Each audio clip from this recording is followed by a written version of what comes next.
All right.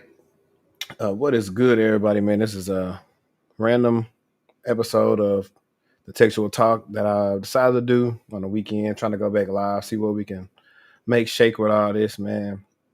With our special guest today, Rashad Morton. Me and him had some funny back to back about 2 months ago, and we're gonna kind of dig into it. So I'm about to bring him on stage and let him speak his piece, and then we're gonna see what we get. But if you right here right now, make sure you hit the like button, hit the subscribe button, share this out so we can work for the YouTube. All right, what's going on, my guy? What's going on, fam? What's going on? Hold on, let me. Y'all can hear me good? My sound's coming in. Yeah, you're good. I probably have feedback going on right now because for whatever reason, AirPods disconnected. Uh, Let me do this, but you can talk. And that's the war on black media right now. But that we say that for the next episode. But nah, my name is Rashad Morton. Um, Thank you for bringing me in here and joining this talk. We definitely working for the same goal, trying to get more black people in tech. That's the ultimate goal. Um, and for that goal to be successful, we got to have certain conversations, and that only helps us learn from each other and grow from each other. So, I mean, a little bit about me. I got into tech, at the end of 2017. Was working at fast food place, other place. Seen the writing on the wall. I've seen the writing on the wall with all automation going on. Definitely trying to get on the other side of that. And I seen the best route to get in, since I didn't have any experience in tech, was to get those AWS cloud certifications. And so that's the angle that I came at it with, but I still started the help desk and went that route. Um, but you, the talk today is about AWS certifications and what they can do for your career. Should you get them? Should you not get them? Um, and the return on investment for AWS certification is definitely the best that I've seen. So I definitely encourage people to get them. To me, they're like master's degrees, at least bachelor's degrees. So I got 3 bachelor's degrees. So that's how I look at it. Man, I didn't really get to hear nothing you said because of what was going on with my sound. My Yeah. phone?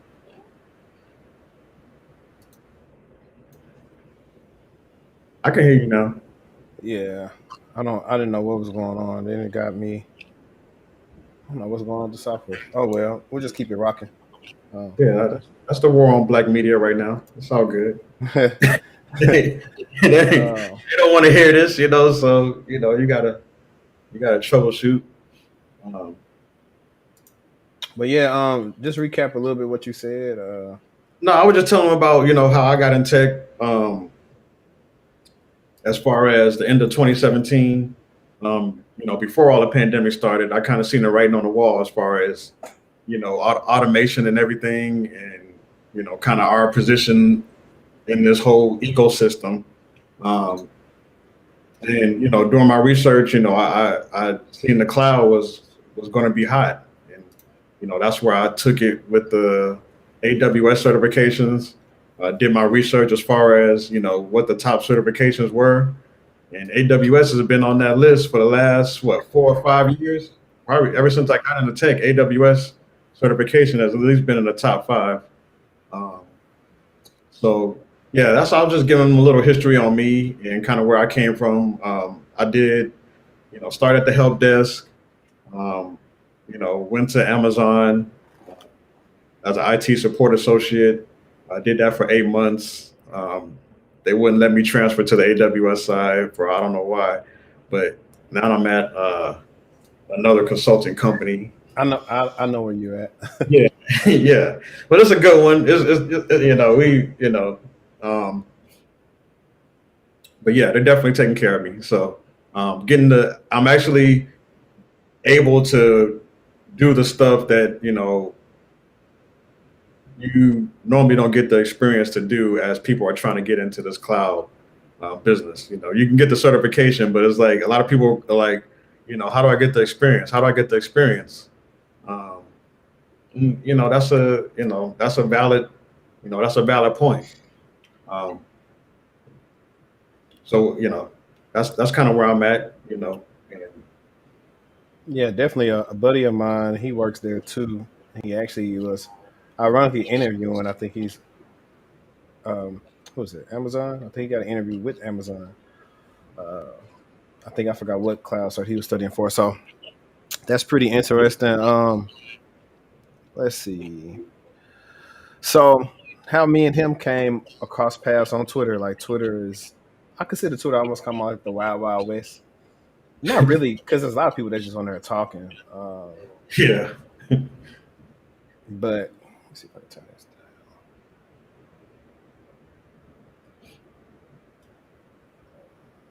There we go.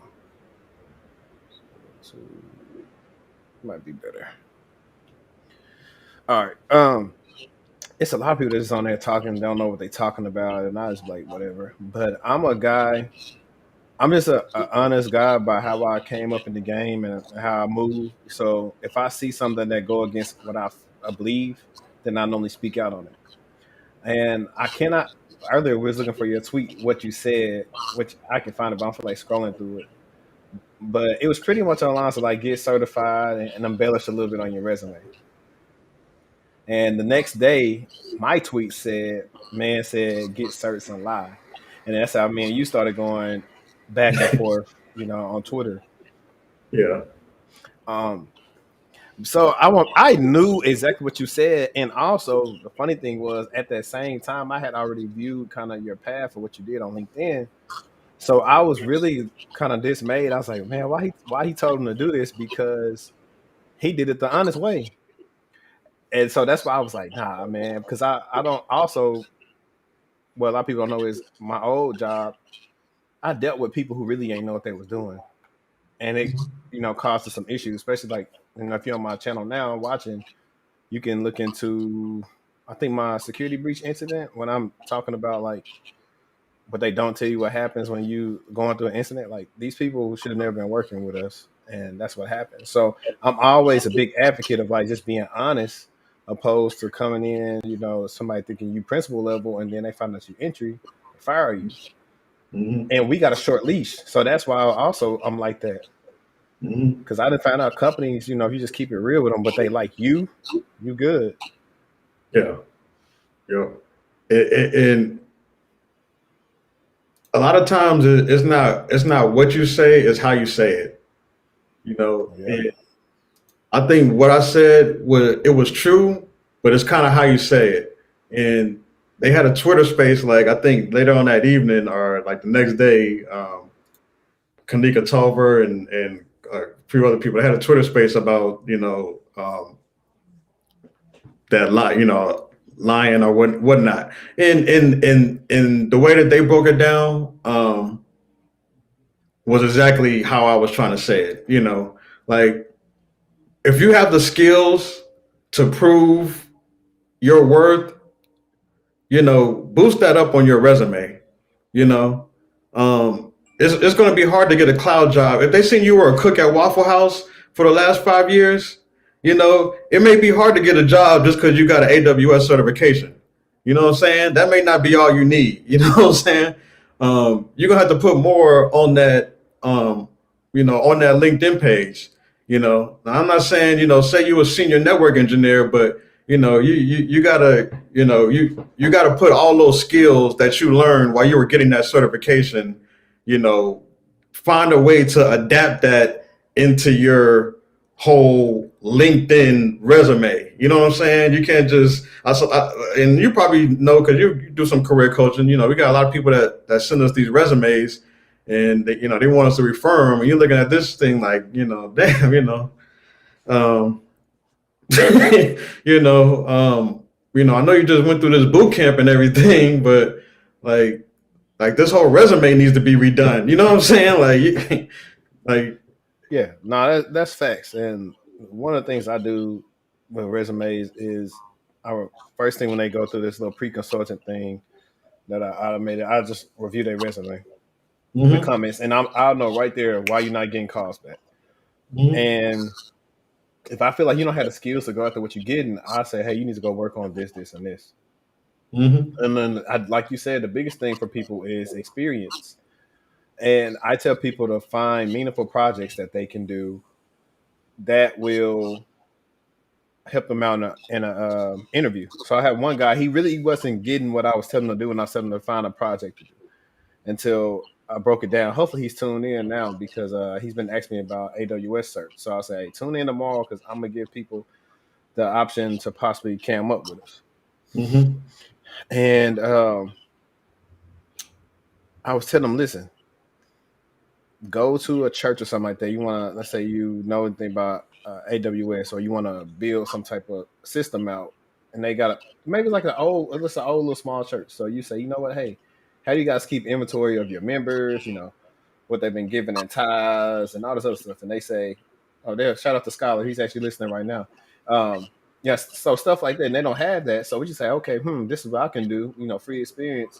I'm going to, set up a database for you guys in the cloud and do this, do this, do this. I was like, document it and put that on your resume. Now it's not paid, but you actually did a own project, meaningful project that actually showed value that helped out a company or, a nonprofit. Yeah. And most people that interview aren't going to have a project, let alone something like that on their resume. They might have some labs they did because everybody's doing the same try me's and the labs from AWS and all this other stuff, which is fine, but it's nothing that makes you stand out if you don't have experience. Mm-hmm. So that's one of the things I've been trying to preach to, guys like, hey, figure out something, the blocking thing always helps. Brandon, we'll talk about, I'll let you go to a spin off and drink something to drink and then I'll let you rock. Yeah.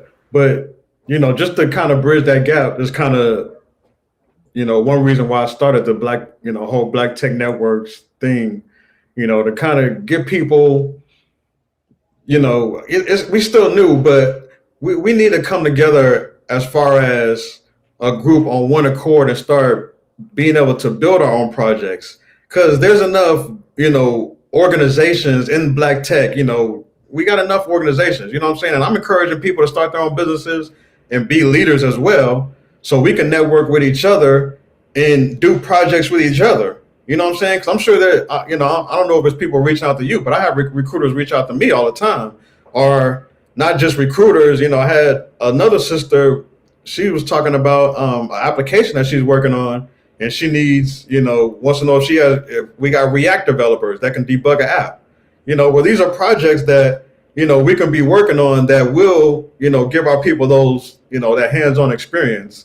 And yeah, we just need to, link up and, start helping our people out. Cause, some of us got the ideas and do have a little funding, to kind of launch whatever idea they got going, but they may not have the people, so we can kind of provide the people, train these people in these skills that are going to be, the next generation as far as, businesses goes, blockchain, AI, machine learning, DevOps, DevSecOps, the cloud is going to be the foundation.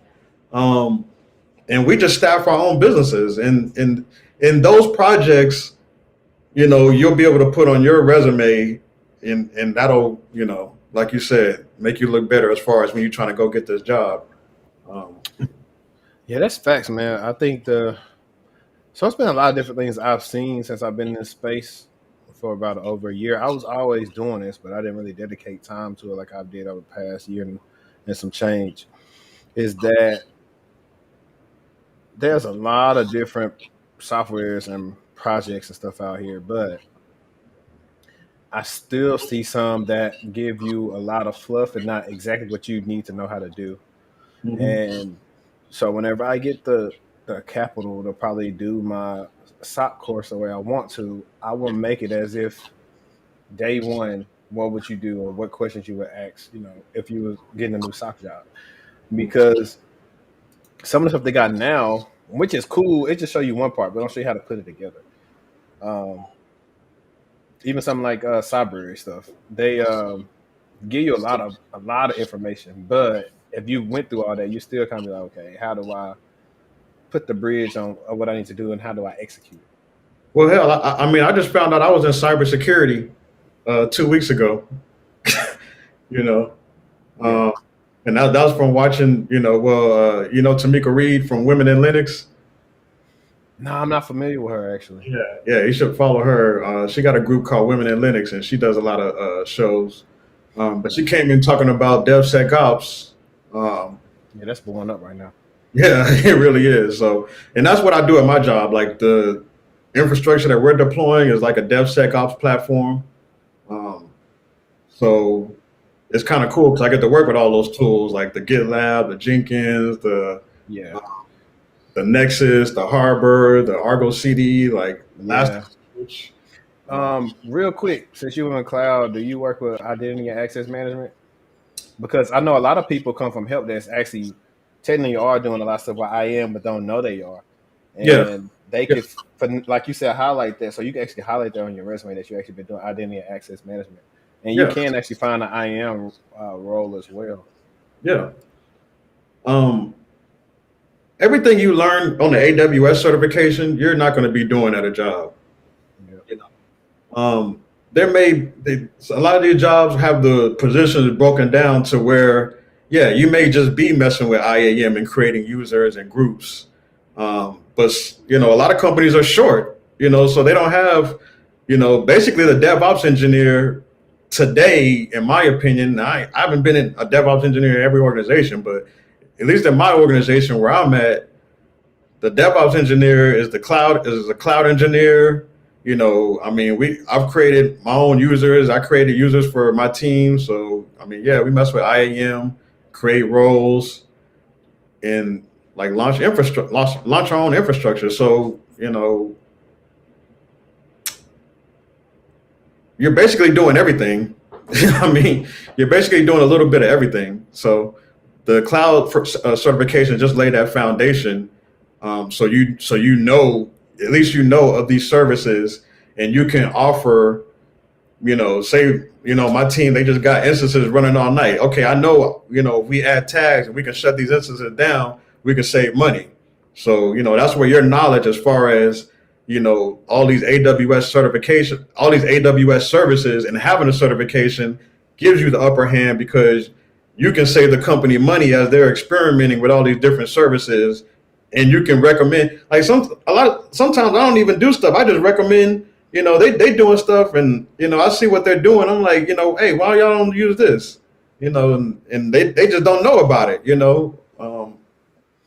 No, I definitely get you. And funny thing is, as me coming from a SOC, I think I forget what it was, but I think I was like 2018 when I started the last company I was at.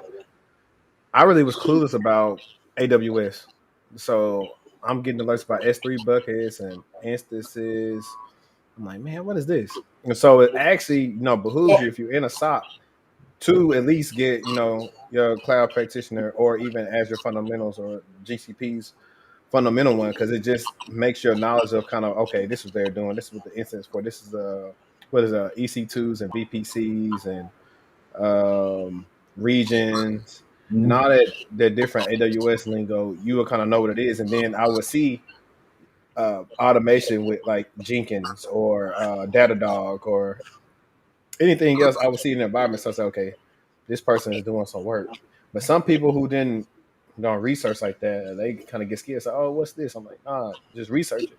And that could be a way where you just go down a rabbit hole.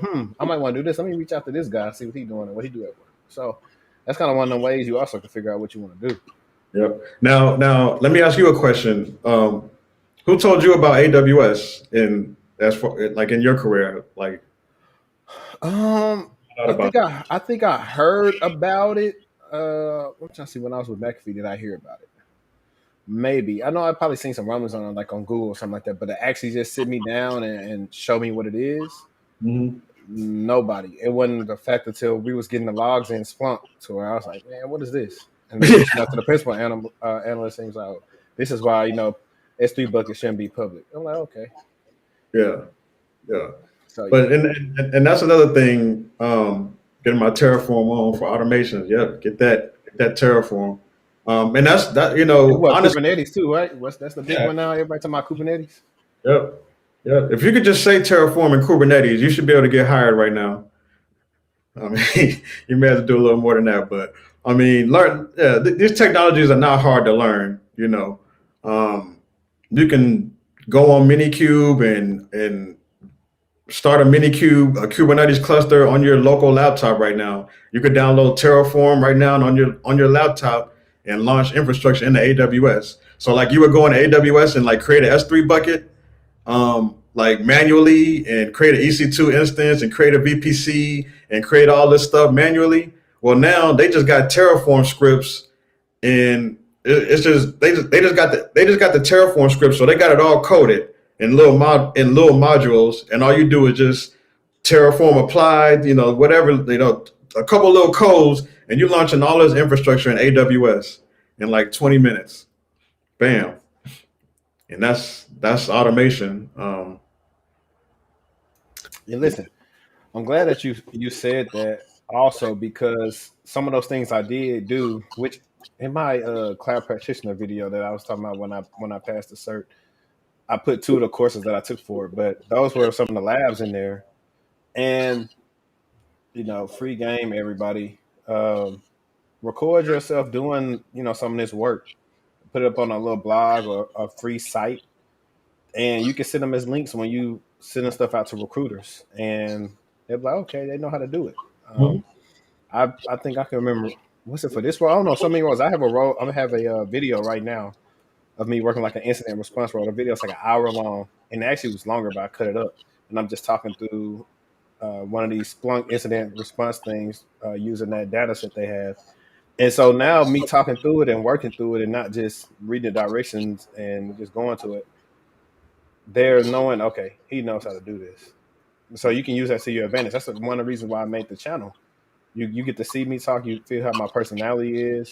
And, since I've branded myself, like my LinkedIn inbox is bunkers. I just announced the new job this week. And, they hit me up the same day talking about, oh, hey, would you be interested in this? I was like, so, What new everybody used to the advantage. what new job? I just started on the incident response team for a financial firm. Okay. I'll tell you offline, or Yeah, people can click on my LinkedIn and they'll see it. But yeah. That's what's up. oh yeah, anything that I say don't represent the company I work for. Just let y'all know. Yeah, me too. I'm surprised they ain't fired me yet, though. But nah, it's definitely do your research in a lot of these companies. When I first got my AWS certification, this is how I knew AWS was going to be hot. The company had actually came out with a strategic certification program, right? This was right before the pandemic hit, right? I was at the help desk on a DoD contract, and we were like doing help desk for all the military help bases. And I was telling people about AWS, but wasn't nobody taking me seriously. And I seen the writing on the wall, you know what I'm saying? And then they came out with the certification program, and they said, okay, look, now the company's at the top. We're not in those top rooms. Like we were just at the bottom. You know what I'm saying? Like, even if you started, in 2010, like a lot of us didn't make it to that top round to where like we can hear what's coming down the pike. You know what I'm saying? Like these people that's in the top room, they talking about AWS, but you may not see it for 2 years. You know what I'm saying? With all the contracts that have to get, go into place and all that stuff. But they came out with this certification program. They were giving people $2,000 cash bonuses to get the AWS, well, all the cloud certs, the AWS, the Microsoft, and not the Google Cloud, but the AWS and Microsoft. I actually like Azure. I plan to actually do a little bit more work with Azure, Mm-hmm. just because they had this cloud-based SIM Sentinel Yeah. that I can forget what his name is. Another YouTuber that I just stumbled across, and he got like 10,000 subs, and he actually had stood it up on a video, which was pretty cool to me. Yeah. that you can stand it up like that without needing to have all this freaking hardware power. That's the best thing about the cloud, honestly, with that scalability. Mm-hmm. We need But to start. to segue into something else, because I like to give tangible documentation or kind of inspiration. That might be a better word for people, that are like us that came from like help desk, whatever. But actually, now I actually saw before you did help desk, you were doing like other stuff, like as well, like just regular. Yeah, man. I ran a barbecue food truck for 5 years. So I was, in the food truck thing and realized that they weren't trying to give black businesses loans. They just wanted to spend all our money. So I had to get out of that. Um, but yeah, I mean, I waited tables, like everything. I mean, look, I'm not gonna put everything I did on my LinkedIn page, but look, y'all, when it comes to like real stuff, like okay, this brother ain't just, I ain't been like opening up computers all my life with some computer nerd. Like I was Uber driving, Lyft driving, Postmates, Door dashing. I was doing all this stuff before I got into tech, and but yeah, it also gave me the opportunity to see how technology is taking over, and we need to get on the other side. We need to get on the other side of technology. Where you go with your video? Man, I'm trying to see. This has never happened. That I don't know how it got this hot. Maybe I used the wrong setting. Oh well, I'll just keep on rocking. I got a backup camera that I can plug in. But yeah, like with me, I'm just always just honest about what roles I worked and just realistic with people about that. What they could just expect from possibly even pay from certain positions. Let me see. Let me do this. 1 second. Yeah, I also feel like coming from my side, I feel like in some aspects they look down on us. Like if we're not coming, if I'm applying for a tech job and I'm not like coming from another tech job, it's like they almost look down on us in that aspect. So say I'm like I've never had a hard time finding a job, because number one, I got the certification, so I can always back it up. But Hmm. I figured out how to play the game fairly well to where, you know, I'm not gonna like be no long term unemployed person. So that stress is out the way, and that is one stress reliever that certification is. Once you do get in the game and get your foot in the door, that is one stress reliever, you know, that'll be lifted because you have the skills. And but Yeah, but just like an honest question, and you don't have to give a specific number, but like in terms of, well, honestly, you was an AWS support associate, so you probably was getting paid good from AWS, honestly, right? no, so when the pandemic hit, so when I was at the help desk and on the DoD contract, they came out with the strategic certification program, right? I got the first two AWS certifications, the Solutions Architect Associate, which I had to take 6 times to pass, by the way. But I passed it. Then I took the SysOps Administrator. It took me 3 times to pass it. And then the pandemic hit, and we went remote. Now, when we went remote, check this out. They went to AWS Connect service to use their virtual contact center so we can go remote. All right, they. What was crazy is they didn't even call me. Like they didn't even say, hey, we about to do this. Go to this AWS thing. We know you got these AWS certs. You want to help us out with this project. They didn't call. They didn't ask me or nothing. So I couldn't get that kind of experience at that company. You know what I'm saying? Even though I had the certs, even though like I was the only one like actually going for the cert, so they knew I had the certifications, but that was some experience that I missed out on that I couldn't get. So, and this is one thing, I hear a lot, and I respect, people like Kanika, talk about dating jobs and, just don't stick around. If you don't see the opportunity that you can move up after you do get the certifications, you do have to move around. because you'll lose those skills. You know what I'm saying? Like while we sleep, AWS is coming out with like 50 new services. You know what I'm saying? So you can lose those skills if you're not using them every day. So And that's yeah. pretty major.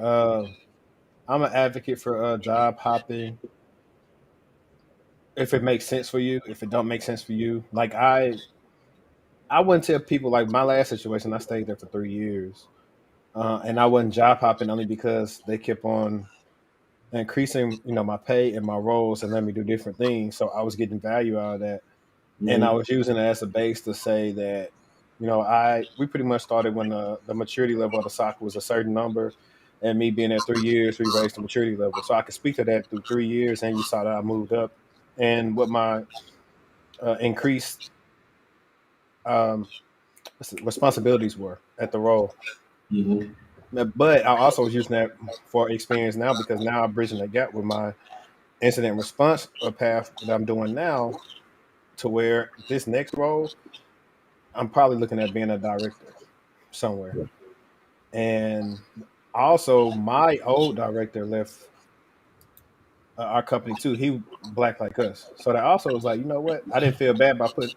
Not saying I didn't feel bad, but this is probably like the first company I was with that treated me like very well. So it wasn't that I felt bad for leaving, but it was like, dang it, I'm gonna kind of miss it. But once I seen that, I was like, okay. I go How into old almost it. are you, by the way? I'm 29. Okay, I'm I 42. okay. It took me 42 years to get to a company like that. Man, every job I start, I look at who's over me, or I look at management who looks like us. And Mhm. when I don't see anybody, then that lets me know I do a mental note. Okay, I know I can go only here. So he was director level, but he didn't. They didn't put him over like one of the to be one of the major directors. I said, he left, and so it was funny. I was on paternity leave when I messaged him on LinkedIn. It's like, yo, you put your 2 weeks in. I'm gonna put my 2 weeks in because nobody knew. Only people I was close to on the job knew. Us, like I got us on. Like before I Mhm. left, I got somebody on that didn't really have the experience, and I was like, you know what? They do it for their people. I was like, I'm gonna get you on, and I'm gonna train you as best as I can when I come back, just so you'll be good enough to get better on your own. Yeah. And see, that's like the missing key in a lot of places. Like we don't have that person like you that, okay, I'm gonna get you on regardless. You know what I'm saying? And that's Well, kind of it's like, damn, well, should we just do what they doing and just, spice it up and just try to get on? Because like the way I feel about black people, like us, like we're fast learners. Like we're very fast learners. Like I don't care every like type of company I worked in, or I was waiting tables, or any place. Like we're always the hardest workers. You know what I'm saying? Like we be on it. So like I have no doubt that I'm just a normal guy. I have no doubt that what I do at my job can't nobody just learn in a matter of 2 or 3 months if they just were taught. You know what I'm saying? Or if they just you know if companies put forth the resources to actually train their people. You know what I'm saying? A lot of these companies, yeah. they have resources to train them, but they don't want to make that investment, so they'll go 6 months or a year to try to hire the right person, when hell you could have just hired such and such that had a certification but they didn't have no experience, and just gave them the experience. I mean, what is it going to take? 2 months to show them what kind of tools you Uh, use? Definitely, but I've had people on my team that just couldn't get it. So we were talking about that in one of those other spaces. I was like, some people's aptitude, they just can't do certain roles, which is Yeah. totally fine. Because I've seen that as well. Like when it comes to tech stuff, everybody trying to chase the money, which is fine. I want everybody to get paid. I don't care nothing about anybody bad. Get your money. But But you won't start off getting paid. The thing is, like, there's a misconception that you're gonna start off getting paid, and that's the yeah. But go ahead. yeah, and you have to, if you have to have an extremely good skill set and hopefully get with a company that values that. Like, Mhm. shout out to Dayspring. Dayspring is either 19 or 20. Day Cyberrocks for everyone who doesn't know. And he isn't finished. Well, he just had his associates, and I think he's finishing up at WGU. Which, if you're thinking about a bachelor plan or something like that, do WGU is cheap, and they do courses that's relevant to stuff you do in the field. So look And into WGU. But certification. I was able to help him because when he got his first full time, I was like, "What they offer you?" And he told me, I said, "I know what they doing that. They doing that because you X amount of years old, and they feel like you don't got the experience, so we ain't got to pay you right." Because I'm like this. At least if you give me a full time, or you play me at least the average, cool. But he wasn't even getting the average. Yeah. So once we had a spot open up, I said, oh, I think I was on vacation then or something like that. I text my manager, who shout out to Ashley, by the way, best manager I ever had. I was like, look, I got a young guy. Get him on the guarantee, you will not be, let down. And they end up offering them like, I think altogether compensation, I just probably got offered like 50K more, Mhm. doing similar stuff, actually doing less work. On top of that, since I've gone, they actually promoted him to another level because he out there grinding. So uh, Mhm.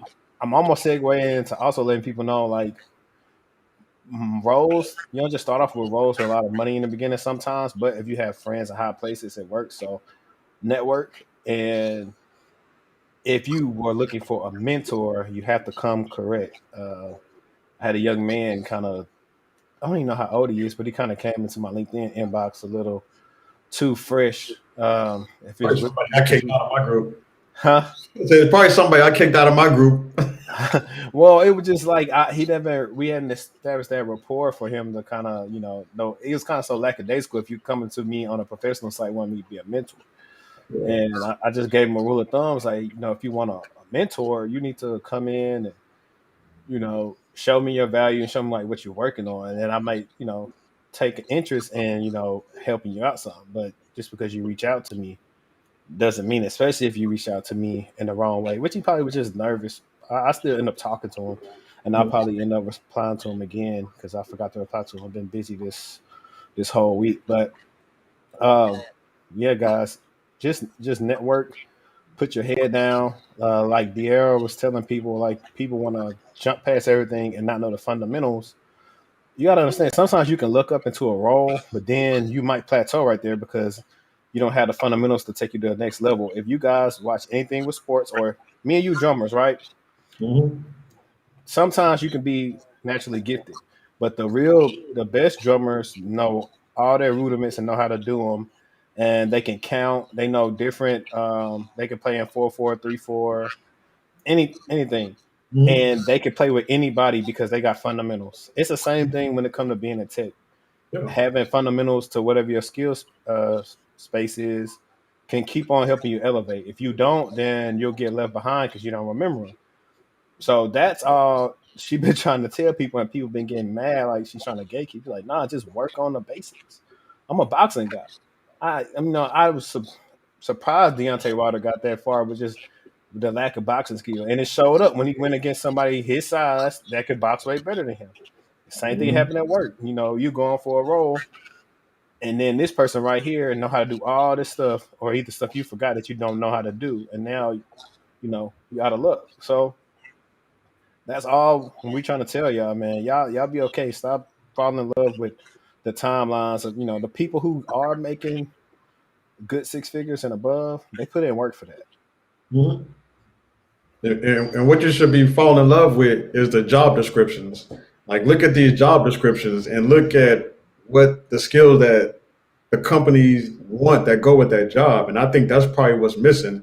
Like, we don't know how to really look for jobs in tech.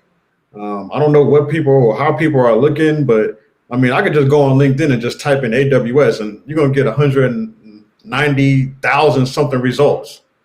Now, with those results, I can look at them and like you can start to come to a general idea of the type of skill set that these companies want as you're looking at this job, and that's what y'all need to be learning. I mean, point blank. And then once you learn it, you add that on your LinkedIn page, and add that on your resume. Yeah, that's facts. And in my ebook, I'm actually detailing the people two examples. I have an example of a good entry level position and a bad one that's not entry level.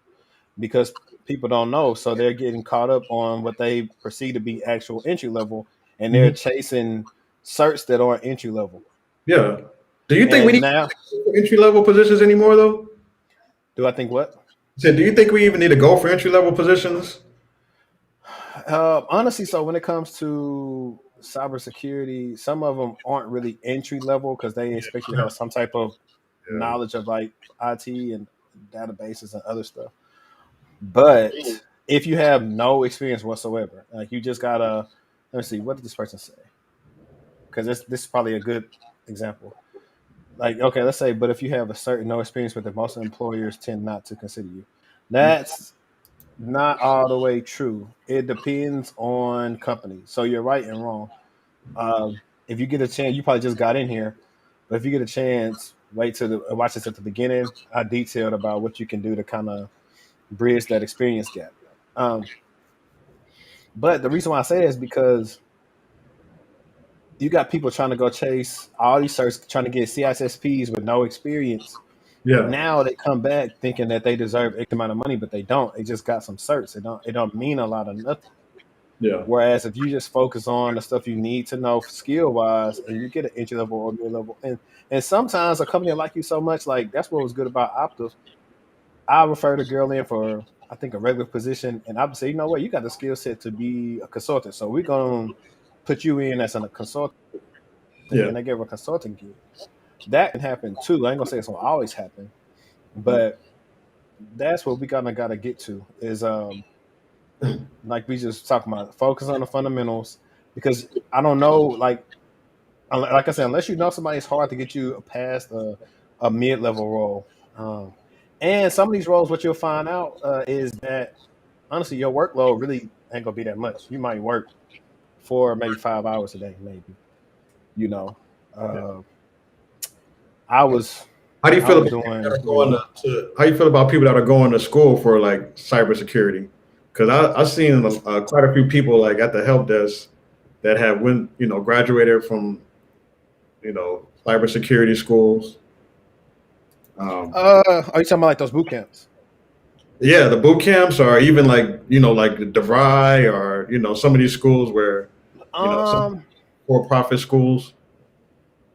if you're in school right now, get try to get an internship. Keep on applying at every internship because I rarely see people outside of school get internships.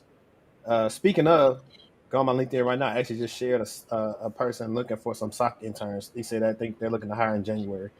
So if you're on here, go look at that because that's what they do. Interns, they'll take you if you don't have experience. So that's one of those things as well. Internships can be a game changer. But I will say going to school for that is cool, but it doesn't show you much. You're gonna have to do stuff on your own. And I haven't got a chance to review some of these curriculums, but if I get a chance to, it's only probably a handful that got good curriculums. Like my alma mater, Louisiana Tech, for computer information systems, they were teaching the same thing that I did, and I graduated in 2013. I had a client, I was like, why are they teaching the same stuff? Nobody even using none of this stuff at work, Yeah.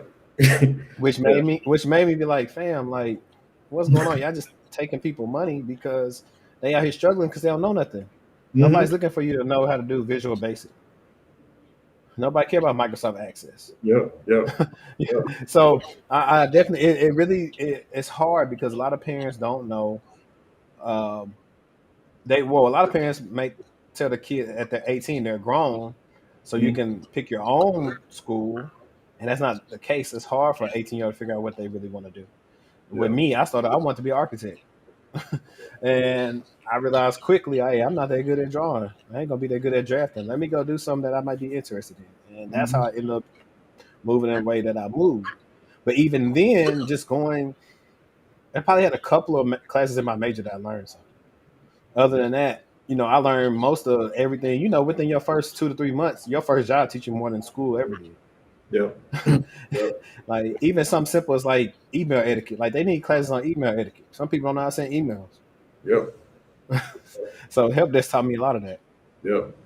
So that, yeah, I think, and when I got into tech, I went to that.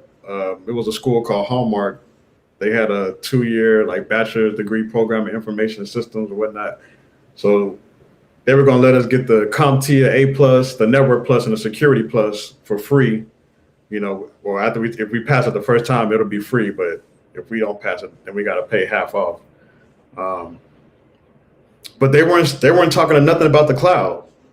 So I realized that and after like my first 3 months there, and I got the A plus. It took me 3 times to pass the first one and 2 times to pass the second one, but I got that sucker.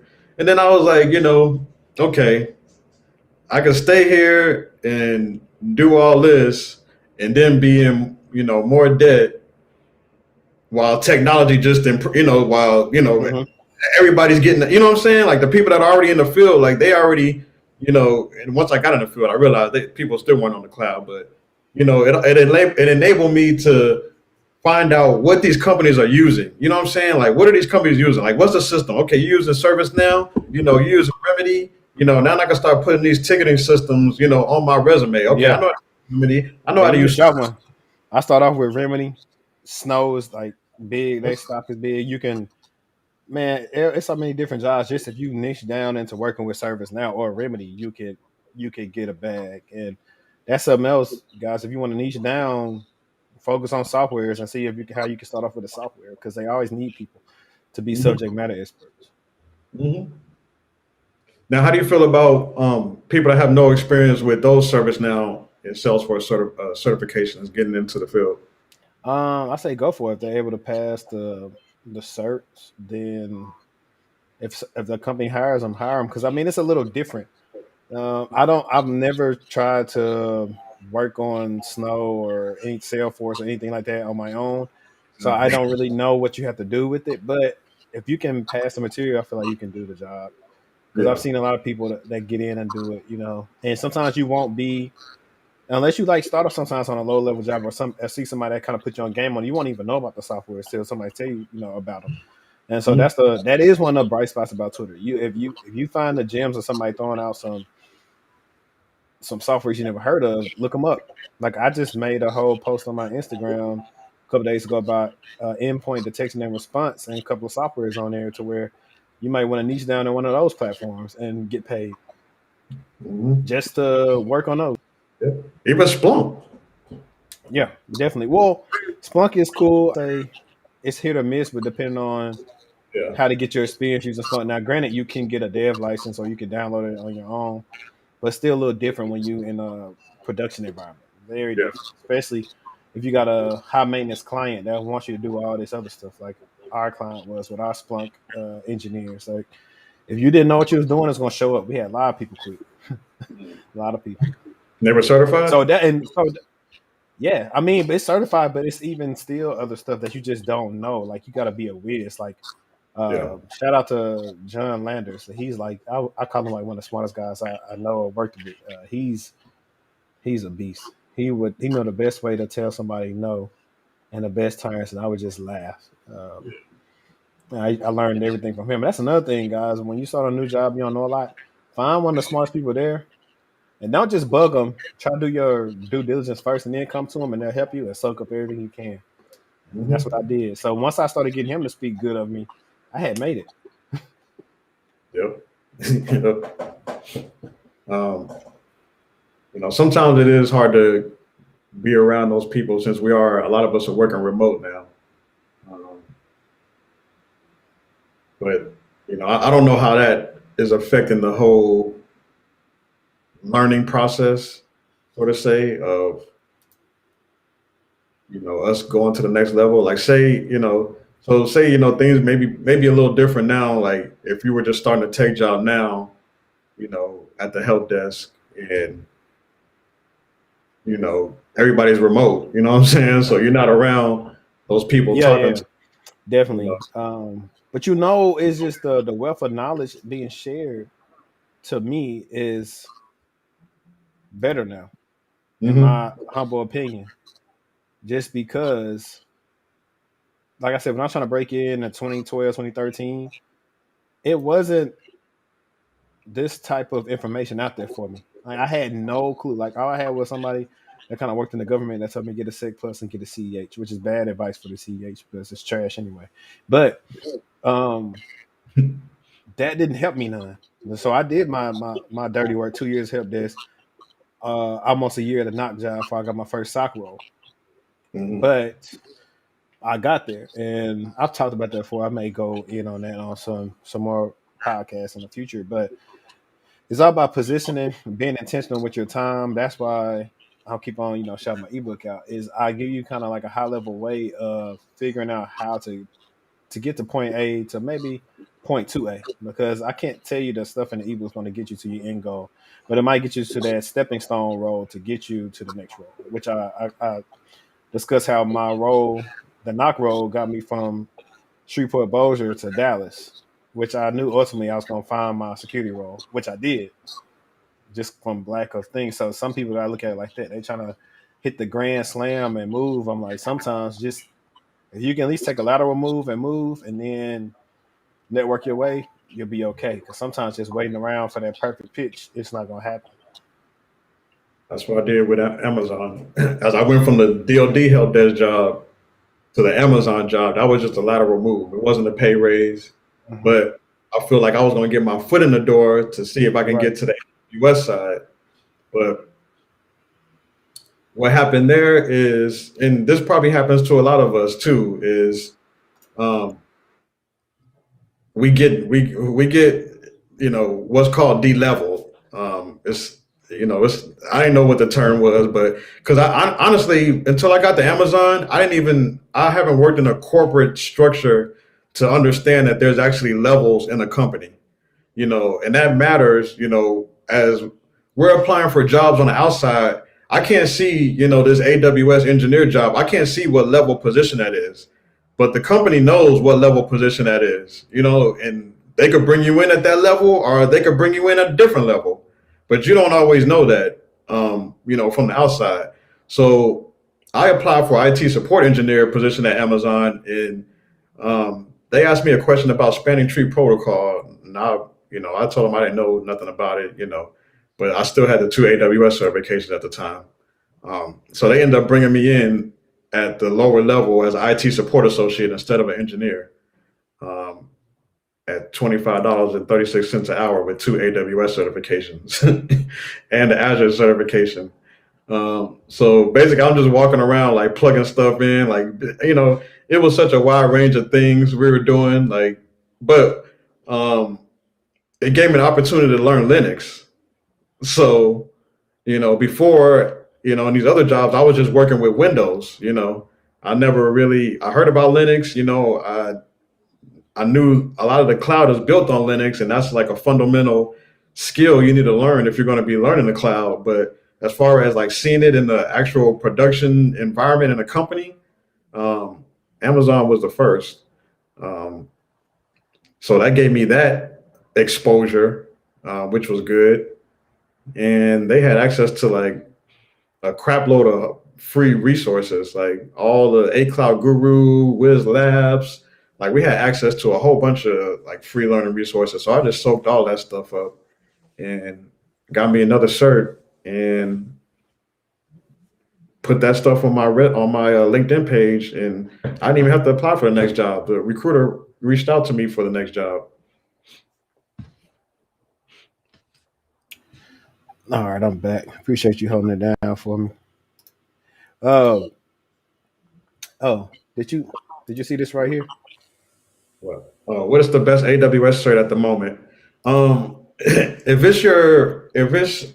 can't say what the best cert is, but I can say if it's going to be your first AWS certification, you should start off with the Solutions Architect Associate. Um, I mean, let's You just be you think what so? I think so. Now, Because I'm okay, like, what if they don't know anything? that's a good one. If you don't know anything about technology, you can start off with the AWS Cloud Practitioner, but don't expect to get a job with the AWS Cloud Practitioner, especially not a six-figure job. Um, you really need to have that AWS Solutions Architect Associate certification, which is going to give you a deeper dive into this is what I don't want people to do, because I feel like as like we're smarter than we sometimes give ourselves credit for. Like I go through some people's LinkedIn page, like some of these people got bachelor's degrees, I got master's degrees, y'all know how to take a test. That cloud practitioner, you can study for that cloud practitioner in 2 weeks and take that. What I don't Yeah, want people to do is like say I'm gonna get the cloud practitioner and then they take all year to study for it. You know what I'm saying? I And then get you, but I'll give you the pushback that I do have on that. Yes, we all can pass it because it's a fairly straightforward test. I actually like the test. Mhm. But if my goal is for them to just practice lab and kind of just get familiar with it would behoove them to at least do 1 to 2 months. Not the fact that they got to pass the test, but more so going through the material. Yeah, yeah. Because I find people, if I translate it to when I coach people that just got Sec Plus or something, and they're Mhm. trying to be SOC analysts, when I ask them a scenario based question, they can't answer it. And that's Mhm. because only thing you did is pass the cert, which Yeah. most people can't. But if you just start playing around and start doing different labs and stuff with Linux and cloud type of stuff every day, you may run into something where you have to go research it and worked on a problem and stuff like that because you did the lab and you didn't just try to pass it. I'm not saying what you're saying is wrong, but if their goal is to at least get familiar and learn it so they can, or if they are trying to start off entry level and say, okay, I'm familiar with setting up IAM, and so where after they finish cloud practitioner, they just start learning more about IAM stuff Mhm. and or going like that. Like, because I think cloud practitioner is really just used to introduce you to what you want to do. Yeah. Kind of like Sec Plus 2. It's like broad, and then you kind of figure out, oh, you can do this, this, and this, Yeah. and then want you to, to specify. So that would be my only pushback on that because I run into people doing that. I see it on YouTube, people saying, oh, pass Sec Plus in a week or whatever, and then they're wondering why they didn't get hired. Yeah. So if you get, as long as you start the end notes on that is like, hey, don't expect possibly to get a job with just a cloud practitioner with $100 cert. Think you finna get six figures. As long as Yeah. they don't have that mindset, then hey, Yeah. Yeah. And that's why I say like it's really like a pointless cert, but if you get the knowledge and you can still and go get the solutions architect associate, still study for that solutions architect associate, that's going to put you in a better, like they didn't come out with that cloud practitioner until I was like I had taken the solution architect associate like 3 times and failed it. Then they came out with that cloud practitioner. I was like, dang, should I go back and take it? It didn't make me feel like, dang, should I go back and take that one? Since I'm not passing. And I was like, nah, I'm already studying for this one. Let me just fail it 2 more times and then maybe I'll pass it. But nah, I think the both of those tests, like I said, and you said it too, like get your foundational knowledge and then branch off into the one you want. You know what I'm saying? Like your specialty. So say like the solutions architect, you're going deeper into the services, right? mm-hmm. And you feel like, okay, you may like databases or you may like, the DevOps, part or whatnot. You can figure out from there. And then after you pass that architect associate, go for your specialty. Like you can go for security specialty or, go for networking or go And for, funny enough, I was gonna say, funny enough, I actually was going bypass the other, try to get the specialty security, yeah, they dropped the but barriers. then I started working on other stuff. Yeah, well, they dropped the barriers now. There used to be barriers like when I first started. There were Mm-hmm. you had to get the associate first before you can get the professional or before you can get a specialty. But I think they dropped the barriers now, so you can go straight. Honestly, you can go straight for a professional now. And I think if you wanted to, I wouldn't recommend it, but like you got to be a hardcore person to do that. But I mean, the way I would run it, get the cloud practitioner knowledge, study for a solution architect associate, don't take 2 years to do it, like 3 months or whatnot. Take it, fail fast. Like if you fail it, like at least you'll know what's on the test, and you can, because a lot of us will get close. Like when I failed it, I was only failing it for by like a couple of questions. So like say it was like a 720 to pass, I would get like a 680 or something like that. You know what I'm saying? So I know I'm not that far off. So you know, there's no point in like waiting another 6 months to retake it. Like let me reschedule this mug We take it again in 2 weeks, and hopefully I pass it. Hopefully I get those 3 questions I got, or 1, 2, or 3 questions I got wrong. I get them right this time. Ain't nobody gonna be asking you what score you got. So Yeah, yeah. Nobody cares about the score. Nobody cares about your GPA. yeah, All we want to know is if you can do the work. Like we finna segue to a question I've seen you talk about on Twitter before. It was a pretty good conversation that you brought up when you were saying about us being, I forgot what percent of the United States, but what percent we represent. Like I don't know if you were saying cybersecurity or tech. I can't remember. I yeah, think like it was something you and Deirra were talking about. yeah, What yeah. was it? Do you remember what you brought up? Uh, saying like we basically we make up, as blacks, we make up about 14% of the population. But as far as in tech, we only make up, and I posted a thing, with all these tech companies, like we only make up like 4 or 5%, as far as the black people that are in tech at these companies. Um, and what's discouraging about that is that it's a lot of us out here doing work. What's going on, Professor Black Ops? What's going But on? there's a lot of us out here doing work, like real work on the ground, and I feel just personally, it's just disrespectful that it's not showing up in the numbers. You know what I'm saying? Like we got all kind of people. I don't know really any race or group of people that's putting in the work as far as getting their people. Besides Asians, they get their people. Um, but we gotta be like that. Like I see a lot of, so the Asian numbers, they're like 30% in the tech jobs.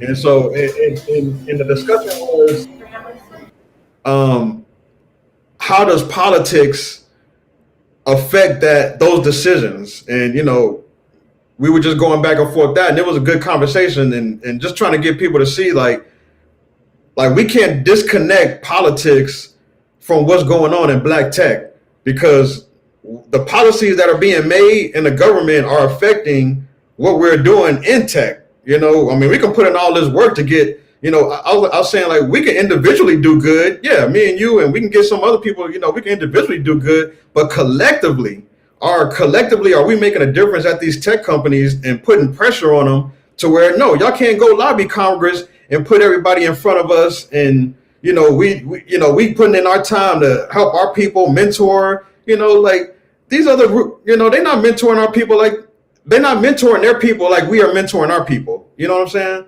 And that's where I'm like, it's like we gotta we gotta put 2 and 2 together, man, and like start coming together collectively and push. Like the black tech community should have the most clout out of all the whole black tech community, because we're the highest earners. So we're going to be the highest earners in the community. So if anybody's going to change policy, it's going to be us. But you don't think so? The only Yeah, reason I I don't know fight. about.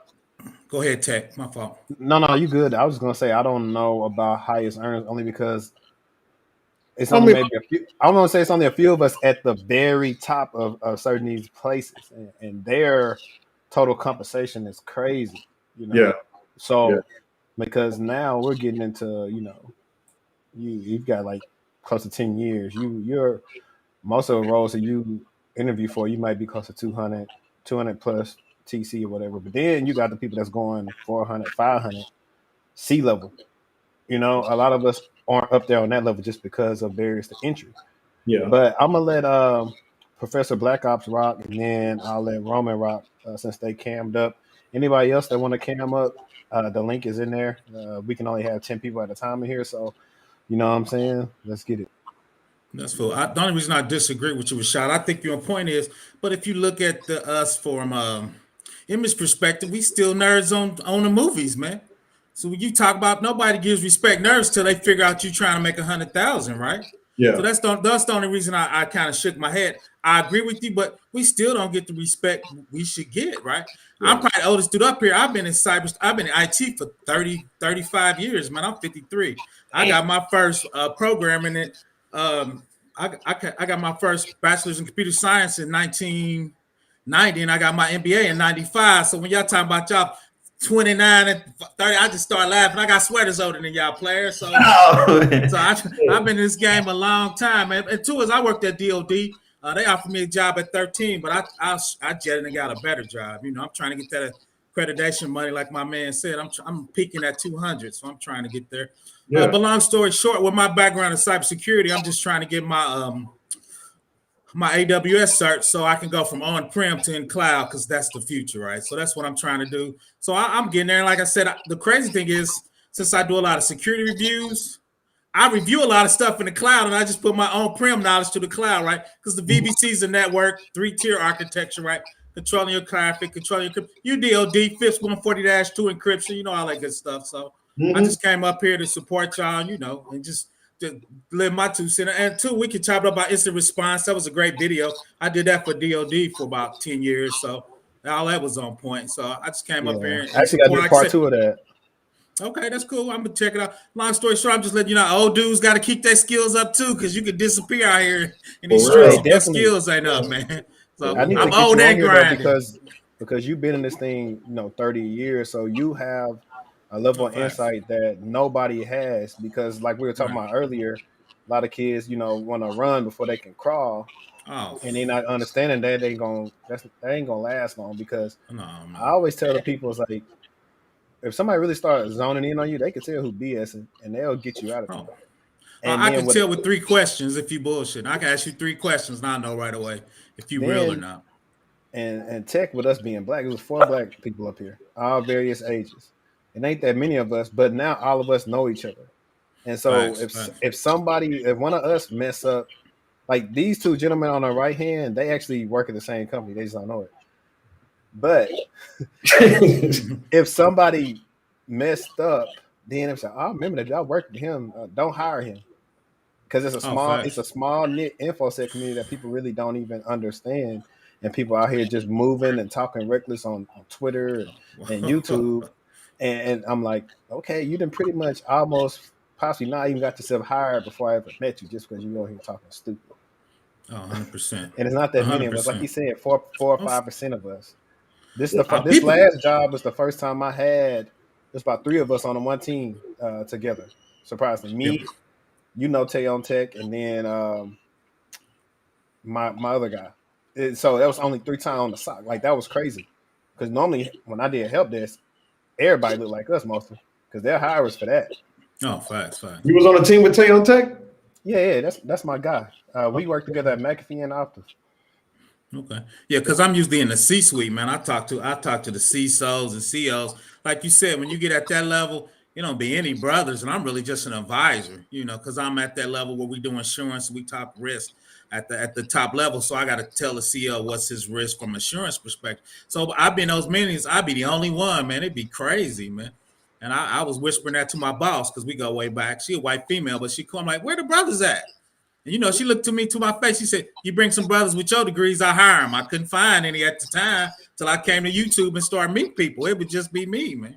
Mm-hmm. Right. And that's the issue. I've actually found that I found more people on Twitter. Like, every time a job comes to me, I'm not interested in. But look, I put it on Twitter, I get about 5-10 people hit me up. Because on LinkedIn, I could post it. I might get somebody to reach out. But Twitter is becoming one of the best networking sites that you can use to get jobs now, especially for us. I ain't even on Twitter yet. I'm old, man. Y'all got to give me a little patience, man. I'm telling you, get on there, man, and just start dropping that knowledge. You're gonna see, man. Like, I didn't got a chance to just tap in with everybody. Dalvin Jackson, DJX Alpha, he's on there. My guy. Yeah. So like, once you on there, he gonna retweet you. I'm gonna retweet you. He's gonna retweet you, and you gonna be on there. It's like, oh yeah, you've been here 30 years. We need you to do for so much. He interviewed me for 3 hours, man. It was rocking. It was crazy. His wife told him he had to get off.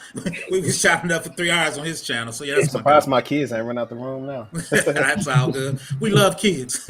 Shout out. Let Roman get in. I'm old. I don't want to take all the mic. All right, let me mute Roman. Oh no, I was just letting him speak on it. But I wanted to stick more to the subject of the video, what AWS certifications you should get, because I don't think what's covered is what you should know before you start looking at those associate and professional certs. And back to what Professor Black Ops was saying, with that 30 years experience, you definitely gonna need some networking experience to get to those higher level AWS certifications. And even I'd even suggest people take that Linux Plus CompTIA certification as well, because you need Linux and networking skills for those. But yeah, like Henri gave it away. Me and Rashad work at the same company. I'm not gonna say it publicly. And I just interviewed for another company Rashad apparently worked for just Thursday. It was a 4-hour interview. But my background is I have nothing to do with cybersecurity. I'm a software developer. I want to get more into it, but I like writing code too much, so I don't really see that happening. Oh, Roman, I'm gonna give you a little secret I don't give a lot of people. That's I awesome. programmed in Oracle and Java for 15 years. When I jumped to cybersecurity, my pay went up 50%. I love programming, I love building, but I'm old and fat now. I like to eat better, Roman. I'm just throwing that out because those skills you get, because when you build something, the first thing is purple team. The first thing web apps get hacked is SQL injection, command injection. Yeah. All that goes to the web, and you understand that. The next part is you connecting your app to the database. So that's where your SQL injection. So all those skills you learning easily slides into cybersecurity. Then you could be old and fat with a gray beard like me, bro, and I'm gonna throw it and make 150 plus. I'm old and I eat well, young man. I've just started out, but I love programming. Okay. I program on the side, but that cybersecurity money, that programming money can't touch it, young man. I promise. Oh, so cybersecurity getting the steak and lobsters, huh? Oh, steak like no. We getting a Kobe steak that they massage the cow and the cow drink the beer. So just think about it, man. I love programming. I still do a lot of Java and Oracle because Purple Team, because that's where your app will get hacked. But like I said, the money's so much better in cybersecurity. And the sad thing about it is I work less because I don't have shit in production that people gonna call me on. If something happened in production, I'm calling you while I'm at home. Cybersecurity said your app is leaking some passwords. We need to get with that. That's not me. That's you. So I don't have to worry about production stuff. So I'm just throwing that out, giving you game. I'm old. I'm just giving you a look. That's true. I have gotten those 3 a.m. calls before, so you ain't lying. But the beauty about this is, go ahead. Well, the other thing too about that is, when you get those calls, sometimes you panicking because you tested your app, so you like, what happened? What's going on? Is it me or is it somebody I connected to? Man, I was having flashbacks. And I worked in DOD. We talking about 10 million soldiers not getting paid. That's the stuff I was working on. So you panicking, man. I'm like, oh my God, what's going on? I tested it. Then everybody's looking at you in the stand up. I'm like, I'm on it, man. Hold on, give me a little minute, man. Give me a minute. So I saw I'm telling you, I actually work less and make more money, man. Man, facts. Not only that, I mean, hey, on live, free game. Now, honestly, only do this if you can manage it with your workload. But if you're working remote, you can pick up another gig. If you only working like 2-3 hours at one, pick up the other one. You know what I'm saying? And run it up for as long as you can until they make you come back in the office. Man, I just talked to this guy at a pharmaceutical company in Silicon Valley because I do insurance. So he wants me to work on the side, and I'm working with this guy from Google.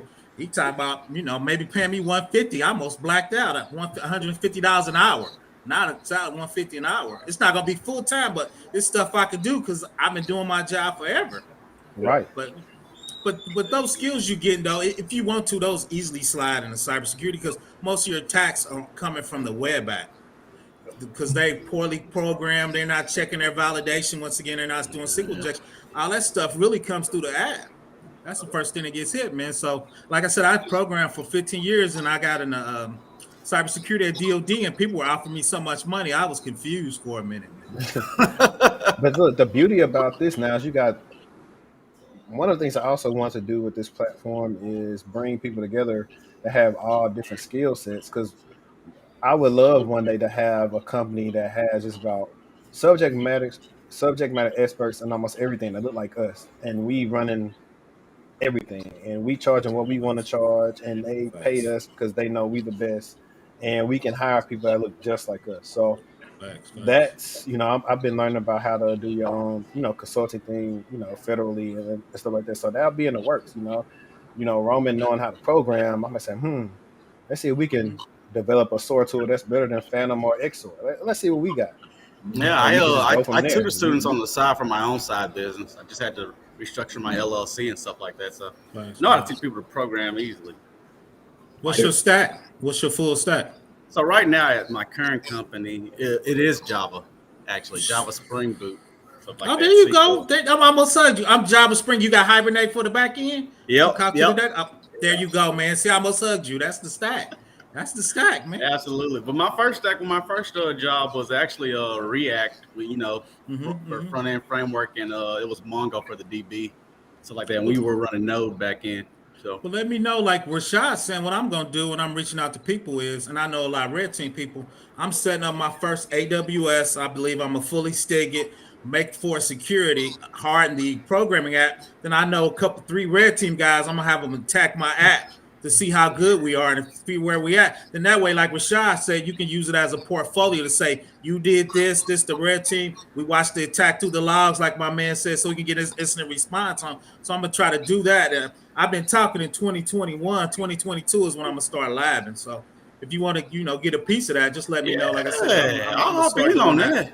Yeah, definitely. We'll team up. So that's what I'm trying to do, because like Rashad said, you can have all the search, but you need something to say, I did this, and show it to them, right? Exactly. That's when I started getting interviews, because I have an AWS cert, but when I start translating that and putting like my actual jobs where I use that at, that's when I started getting calls back for like AWS related roles and stuff like that. You got to put that actual experience in production on their resume. So I'm gonna do, like you said, Spring Boot, Spring Hibernate. I probably go to because I'm an old Oracle guy, even though it's getting outdated. Go to an Oracle database, make it, which you probably don't know, it's called FISMA, DoD certified. It's called STIGs. I'm gonna harden my whole app with DoD level security at, right? Because that's what you want to put on your resume. I can do it at the highest level. Then I got, like my man said, I'm gonna call out Alpha Cyber, Kenny Conjo, and Gabe A. They red team guys. I'm gonna have them attack my app, look at the logs to see what they're trying to do, and do it as a project. So we can all write that down as experience, for the next gig, and just get better at it as a whole skill set. Absolutely. Prac app, man. That's the main thing, Prac app, because we go for these certifications, and we have, like we were saying, can't answer simple questions that the entire certification was based on. Or even know the job titles that go with that certification. Absolutely. So Prac app is the way to go. The job titles go with, if you get an AWS certification, what job titles can you go for? And if you only got one, barely any. Seriously, most companies are expecting you to have at least 3 to 4 AWS certs to even be looked at for an AWS role. Yep. It's just weird, because I got 30 years sometime to give me a pass. So, and like I said, the crazy thing is I do vendors. So vendors do all this stuff in AWS. So I get to do a security review and I actually learn from them. I'm like, okay, how you doing this? How do you connect to the database? What JDBC? How are you encrypting a JDBC going from the app server to the web servers that they cleared? Can I do TCP dump from a Linux perspective? So, we kind of go through the whole stack, because from a security view, I'm supposed to go to every level of that, even to the cloud, and make sure all that's locked down. Gotcha. Are you guys using a CloudWatch for that? Oh, I forgot there's another monitoring. Yeah, we do CloudWatch. We do Cloud Trails to make sure they're in there. And 2 is, like my man up there, the stick tell you what you need to write in the logs in case you get hacked, so you can figure out how you got hacked, right? Log in and log off. SQL statements should be in there. So it tells you what the log. So from a forensic perspective, you get hacked, you need to have, because I work for the IRS, with the IRS, they want you to have 7 years of logs to go back to figure out if you got hacked or not, from a perspective. And that's a lot of money. Even AWS, even putting that stuff in Glacier is kind of expensive. So that's kind of what I'm going to try to bring in my channel, bring some guys together, just kind of work on a project. Like I said, I do it from a DoD blue team perspective. Then, everybody wants to be a hacker. So like I said, I got 3 dudes I'm cool with. Like he talked about, me and Alpha Cyber's cool. So he laughed when I told him, I'm going to challenge you to break into my app. He was rubbing his hands, so we're going to see who's the best. But that's crazy though, man. When you just threw up, you just brought up CloudTrail and CloudWatch. Like 3 years ago, I had no idea what none of them were. I just seen them in Splunk. Right. See, yeah, I'm weird, man. I'm a little OCD, so I read like 1,100 pages of cybersecurity. I actually read Google's and Amazon's and Azure's system security plan from the back end, man, that should be super impressive. But I'm only weird because he told me, he goes, you the only dude ever ran this because my questions, I put the page numbers on it. They were like, dude, did you read this whole thing? I go, that's what I get paid to do, man. Like you said, like we said, when you black, you got to be extra good. So I take this very serious. Once again, I'm fat and I eat well. So let's get this money. So I read the whole thing. So to be quite honest, I think I can get a job at Azure because she kept calling me back, asking me questions. I'm like, this is your document. Why are you asking me questions? I've heard Microsoft is like a very good company to work for, especially with the yeah, I've heard that too. What do you guys feel about the future of Azure? You know, I like it. I think it's gaining market share. Yeah, it has gained a lot of market. It's gained over 15% in the last year. The reason why is AWS is in competition with people. If I'm Netflix, I'm not gonna get on Amazon because they got Amazon Prime. Right, so you got to think of all the businesses. AWS buying grocery stores. So if I'm your competitor, I'm not gonna feed you my money. Number one, you could be stealing my IP. Even if you're not, I'm still paying you. Right. So I think a lot of people are jumping to there because they're like, dude, I'm not want to support my competitor. Shout out to them because they're the 800-pound gorilla. They trying to get in everything, man. I think they're getting sued. And as far as DoD goes, they were the first to that FedRAMP. You know, a lot of their stuff is FedRAMP. You know, so now they got a special government cloud, and they just made it East and West. And that government cloud's expensive because I do a lot of business with Department of Revenue, so I got to report to the IRS. So they tell you straight up, you got to be in the FedRAMP cloud. The reason why is I don't want to be next to Professor Black Ops Chicken and Shaq because I'm doing no security, right? And if you want a VM, I can hack through the host VM and get to your guest VM. That happened a couple of times. So they want everybody in the government cloud because at least they know you got some security requirements. You replying to your app. So you know what I do know? That one of the industries that's still so far behind when it comes to security is healthcare. Oh, I did a video on that. Go ahead. Well, briefly, I was on a project helping with like another SOC standing up their crap for this healthcare client, and I was seeing how they crap looking the attacks and all that they get is like crazy. And I haven't researched what type of softwares or platforms they got dedicated strictly or solely to that, but I think that's a way as well. Like I don't know how many companies just dedicate, hey, you know what, we're gonna provide security services just to. And I see these places kind of going to ramp up in the techs, healthcare, and law stuff like lawyers' offices and stuff like that. Because think about it, if you on trial and they got the information and they email service and stuff like that, you hire somebody to go in there and wipe it out. It's like, well, we ain't got the evidence, so he must be innocent. You know, it's ain't about what you know, it's what you can prove. So I feel 100%. I feel like that's going to be something that people aren't really looking into right now, and that I see in the near future as everything goes more to the cloud and less paper based. Right. I mean, because the healthcare industry is even behind in software development as well. I mean, I have never seen the healthcare app I was impressed with. Right. The weird thing, though, from a compliance standpoint, if you do FISMA from DOD, you do IRS, they tell you exactly what hardening they would have put on a server or database.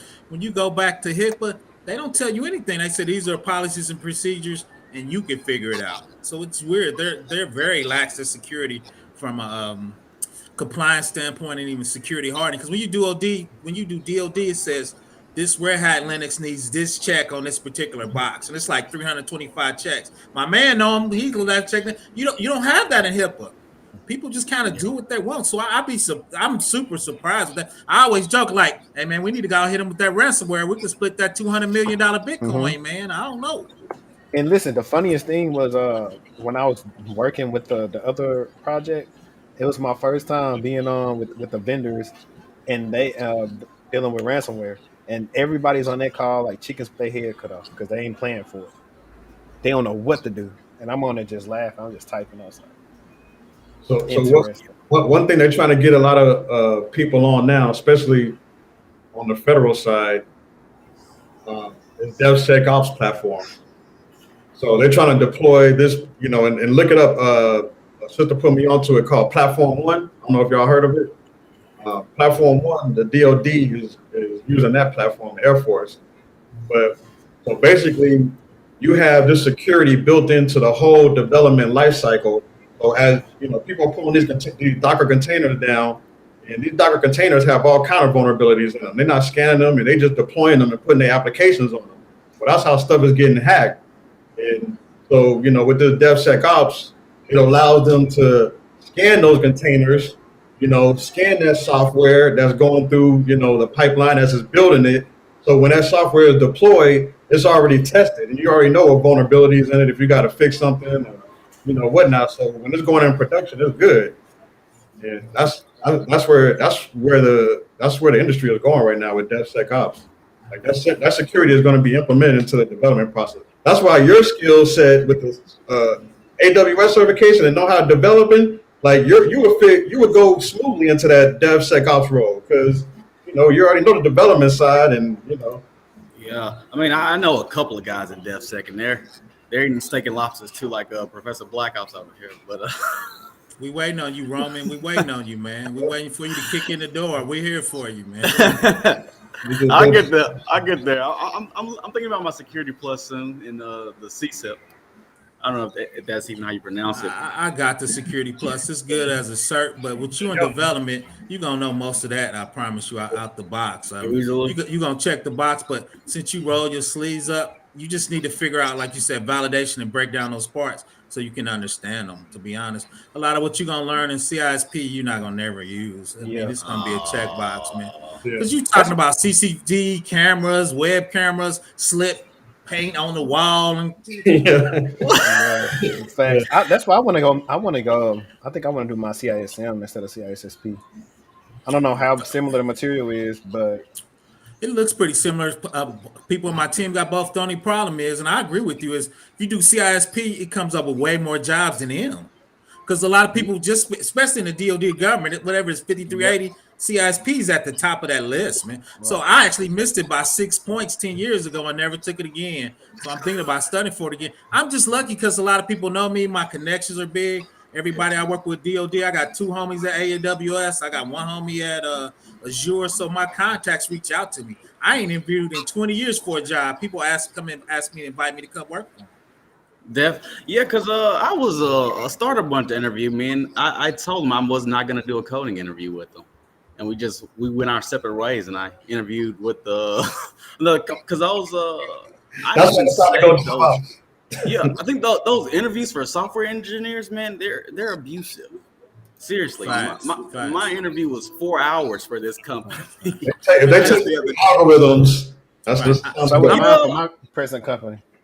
Yeah, I'm cool with them, but shout out to the Indians. They be brutal. I work with a lot of Indians. They be trying to embarrass you at the board. Hey, everybody on my team now, my current company, Indian, and 2 white guys. But yeah, it's great. Shout out to them, but that should be us. We should be dominating those teams like that. We should be controlling that whole programming. Like Ron said, we should be dominating that, man. Why aren't we? We got all these coding boot camps that done popped up. All of us. It's not cool. We talk about. Shout out to Kevin Samuels. We can't be a high value man, man. You know, everybody's on that. We talk about relationship, man. We got to put our suit on and dress nice. And I'm too fat. I got to lose some weight so I can be tall and skinny, man. That's what we talking about on Black YouTube and the Manosphere. Let's go back to Kevin Samuels though, because it's something I did want to talk about because I watch him a lot too, and he talked about getting those managing director, C-suite level positions, and he made a good point. They're married at a 90% rate. So do you think that marriage is that glass ceiling that we're not breaking through? Because I mean, I think Black women are the highest unmarried in America, then Black men right after that. So do you think that's real? You may have a point because the director I was talking about earlier, he was married. Yeah, well, they're married at 90% if you look at it. The reason why is, and I play in that thing is when people meet you when you're married, they know who you are. They're gonna judge you through your wife, right? That's the kind of way they're gonna judge you. Because I've been in those meetings when they come in, they have their wife talk to your wife. So that's how they interview a lot of times. And 2 people tease me. I call myself Chunky Woods because a lot of business is done on a golf course. My golf game be impressive, man. And those things we just don't do because they're nerdy. Golf course, and the bar. Yeah. Facts. Well, that's what we do. We golf, then we go to the bar. Or the bar at the golf course. It ain't nothing for me We to drink be a the lot. struck up a conversation. He knows it because me and him have been knowing each other for What, elementary school? 21 years now. Yeah. Facts. So Listen, nothing for me to talk. yeah, real quick story. So I'm in this golf outing at DOD. So I get paired up with a 2-star general. So we're joking around, and I'm calling myself Chunky Woods. He's walking down the hall. People are saluting him. He yells out, "Chunky Woods, when we gonna golf again?" Everybody's like, "Do you know him?" I go, "Well, we golfed for 2 hours yesterday." So he told his secretary to call my boss, and they let me leave work early. But that's the connection. So he told me any team I want to be on DOD, just let me know, and it's done. Because he was a 2-star general. That's networking. Absolutely. They got that kind of clout. You know, I think the reason I got accepted to the embassy guard when I was in the Marine Corps, because I knew a lieutenant colonel. He recommended me and everything. You know, when you start getting birds and bars on your shoulders, that's a different game. Absolutely.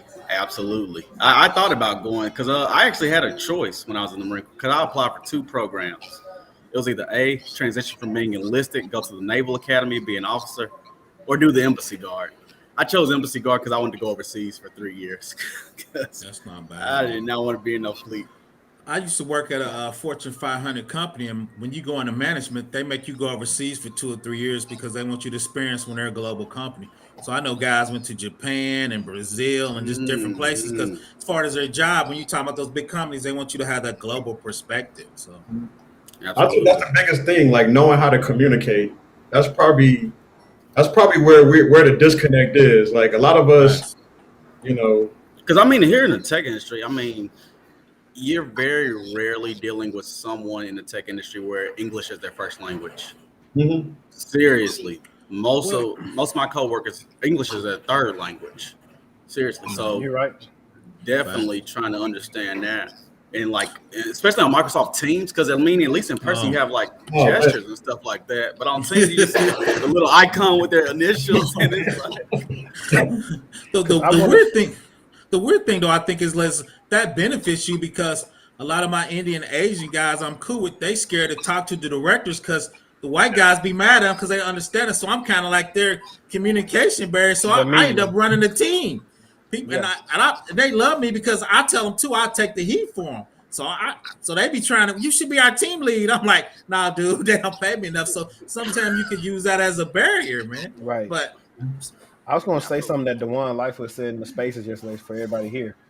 He was saying a lot of times people try to say, you know, it's not what you know, it's who you know. But he said it's not who you know, it's who knows you. Mm-hmm. And I felt like that was the mic drop because, you know, that segues into the branding yourself. Like since I started branding myself and I came to YouTube and what I put on my blog, Twitter, or LinkedIn, when I tell you all different type of possibilities started coming my way because they can go. It's easy for a recruiter or whoever to click on me and see my stuff. I've had recruiters from like Tech Systems and other places say, "Hey man, just want to tap in, love your videos." I tell some of the guys we're looking, trying to get jobs to go check your YouTube out. Absolutely. So branding, man, that's the future. So, and I'm mostly a mouthpiece though, so that's how I've gotten these lead and managerial roles because of this. Because everybody will not, you will get somewhere, have a meeting, everybody be quiet. There'll be one person talking the whole time, and most of the time that's the person they're gonna promote to start running stuff. Facts. And that's what I found out in my experience. I had grown men that would not know what to do and just be quiet, and then I'm like, man, look, we got to do this, this, and this. And I started just getting noticed right off. I only worked night shift one time. They never said go back to nights. They said, we need you on days. You're too valuable. But I think that's part of the IT nerd part is, and I know some brilliant dudes that can't communicate. They on the spectrum, man. Them dudes be looking down at the floor. But if I give them a hibernate algorithm with Fibonacci or something, hey, knock that out. But they can't say hi to their coworkers, right? So that's always, you know, that's it. And they're going to make a ton of money at the tech level, but after a while, they're going to cap out, right? So because you got to have to start that management and lead role. And to be honest, I've been kind of in the middle, kind of avoiding that sometime because I had a team that was just crazy. They didn't work well. They didn't like me. They went around me because they knew my boss better than I do. So it was like, dude, do I really want to handle that or do this? So yeah, that's the reason why I didn't want. So my last manager got promoted to a director role. But I didn't. Before she started doing that, she came to us like, my job's coming up. You kind of want it. I was like, I didn't want it because I like some of the people on the team, but some of the people I didn't have patience for. I was like, this ain't gonna last long, and I don't have time to deal with it. And I Definitely. like to add that I think I've detailed this in some either my videos or my blogs. Is the fact that I've said this last job was the first time me as a black man got to start at the starting line with everybody else. So I didn't have to come in and try to play catch up to promote. Whereas I had equal footing, and Right. immediately you notice who the best was. Right. And I was like, if we had that opportunity, I can talk about jobs or just life, people would be surprised because honestly, we most of the time starting 50 yards behind and we running twice, three times as fast to catch up. But once we finally catch up, then you start seeing the distance between you and everybody else. Absolutely. I think Rashad Morton touched on it when you guys first started. We're quick learners, very quick learners if we get that opportunity to actually get into that role. But man, I was going to mention something that I thought was very important 2 minutes ago, but I lost my train of thought. Companies be scared to take that chance on us. Yeah, but yeah, okay, yeah, I remember it. So back into that management thing, I think what we need to see more, not a more focus on, but people need to know that the more technical stuff, that's for these entry middle level management stuff. When they want to ascend above that, they need to know that they need to build those soft skills, that communication, that empathy, that ability to network with people throughout your company to get things done. Because I mean, yeah, you may be a software developer or in cybersecurity, but you're gonna need to know people at the help desk or at your cybersecurity. You're gonna need to know your developers pretty well. They're gonna need to reach out and not like just have their heads up against the keyboard, heads down, and stuff like that. Yeah, So and especially at my role, I'm a friendly guy and I work behind the scenes. So I got to get cool with Roman because if Roman has a bug and I'm trying to figure it out, he might try to hide it because he's scared, right? So I got to make sure they have confidence in me that we're doing this together, right? And I got to talk to the DBAs. I got to talk to incident response. So I got to, one thing about cybersecurity, which is cool, is I don't do work anymore. I delegate it, right? I'm gonna say, Roman, I need you to look at these checks. Rashad, here's my AWS checks. I need you to be at Fitzmore 22. I need you to fill these things out, right? Then I need to take all that data. Then I'm gonna figure out what is the risk for the company, right? But I gotta have people trust me and know what those jobs are, at least at a high level, so I can do a security assessment, so I can figure out what, like I said, what the risk is to the company. Yeah, that's absolutely. And, facts. and delegation, that's a big word to use, but it's needed, because I know a lot of people who are very hard workers, very competent at their jobs, but they're not as effective because they're afraid to delegate, to seem like they're lazy or Well, something no, like that. it's like that because my first managerial job, I got in trouble because I'm a killer programmer, so I was scared to have people do work because I was scared they were gonna mess it up, me as a supervisor. That's But then I true. can't do everything, right? So that's part of me growing as a supervisor and a manager is you got to trust your people, and that's where a Absolutely. lot of people struggle going from tech because I'm good, man. I'm out of sight. So when I give somebody something, I'm scared they're gonna mess it up. But once again, I can't do everything. They're gonna, like I said, I can't do everything. So as a manager, you got to work on delegating, trust your team, and like my man said, you got to build your team and pick your team too. Absolutely. Building Yeah, teams, training that's them, make sure facts. they got the proper tools to do their jobs. Yep. And the biggest thing is, resume, Jim. How many you know real quick since the people talking? The biggest thing is that can you solve problems?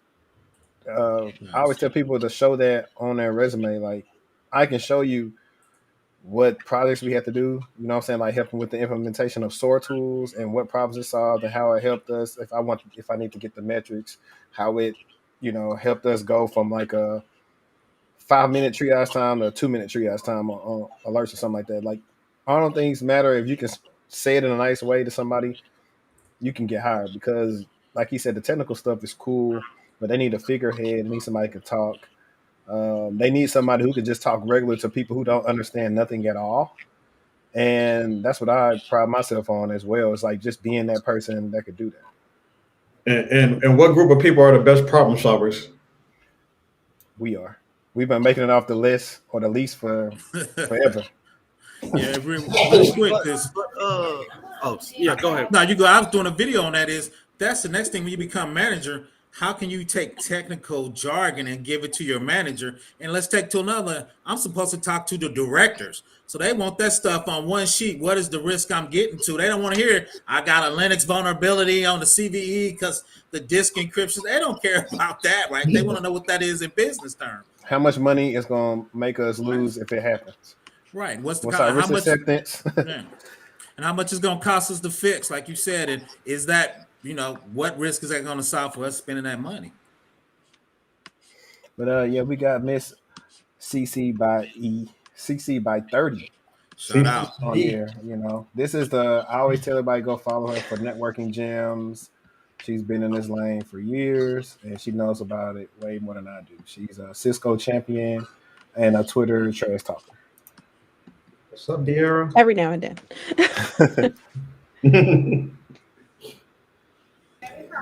What's going on? Nothing much. Doing some studying, getting ready for this ITIL exam that I have to take for work. So. Y'all females are always studying. Right. Let's go. Every time I talk to y'all, I was studying for another cert. So I will say, being a parent now, late nights and weekends about the only good time you got that you can study. So yeah, even doing this right now, it's the weekend. Yeah, I just took my final just a couple of minutes ago, so I shouldn't even be fronting like that. But did you have something you want to add or anything? Hold on, some dude said this real quick. I'm gonna put this on the screen so you can see what he said. Okay. Why? Oh Lord. I have no clue. But because you got the CCIE, so they hating. I don't have it yet. Oh, you don't have it? Okay. So I think where that came from was a few days ago or last week sometime. I was in a Twitter space and somebody was saying, they're in, I think they're like a software engineer or something. And they just wanted to familiarize themselves with networking terms. And somebody told them to go take the CCNA. And I'm like, you don't need a CCNA if you're not going to be doing networking. You can just go review the Net Plus material. There you go. They came at my neck. I have never seen Cisco certs be so defended in my history of being on Twitter. Call us. I was just like, are you call me? I was like, I got the after. I was like, what is everybody talking about on Twitter? That's what that was about.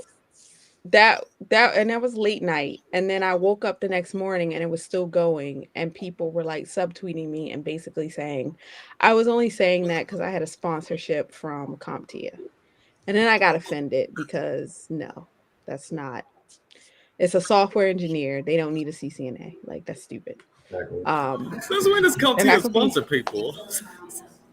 They have been. I did do like a sponsored video for them, and I let it be known it was sponsored, but it was an opinion I already had.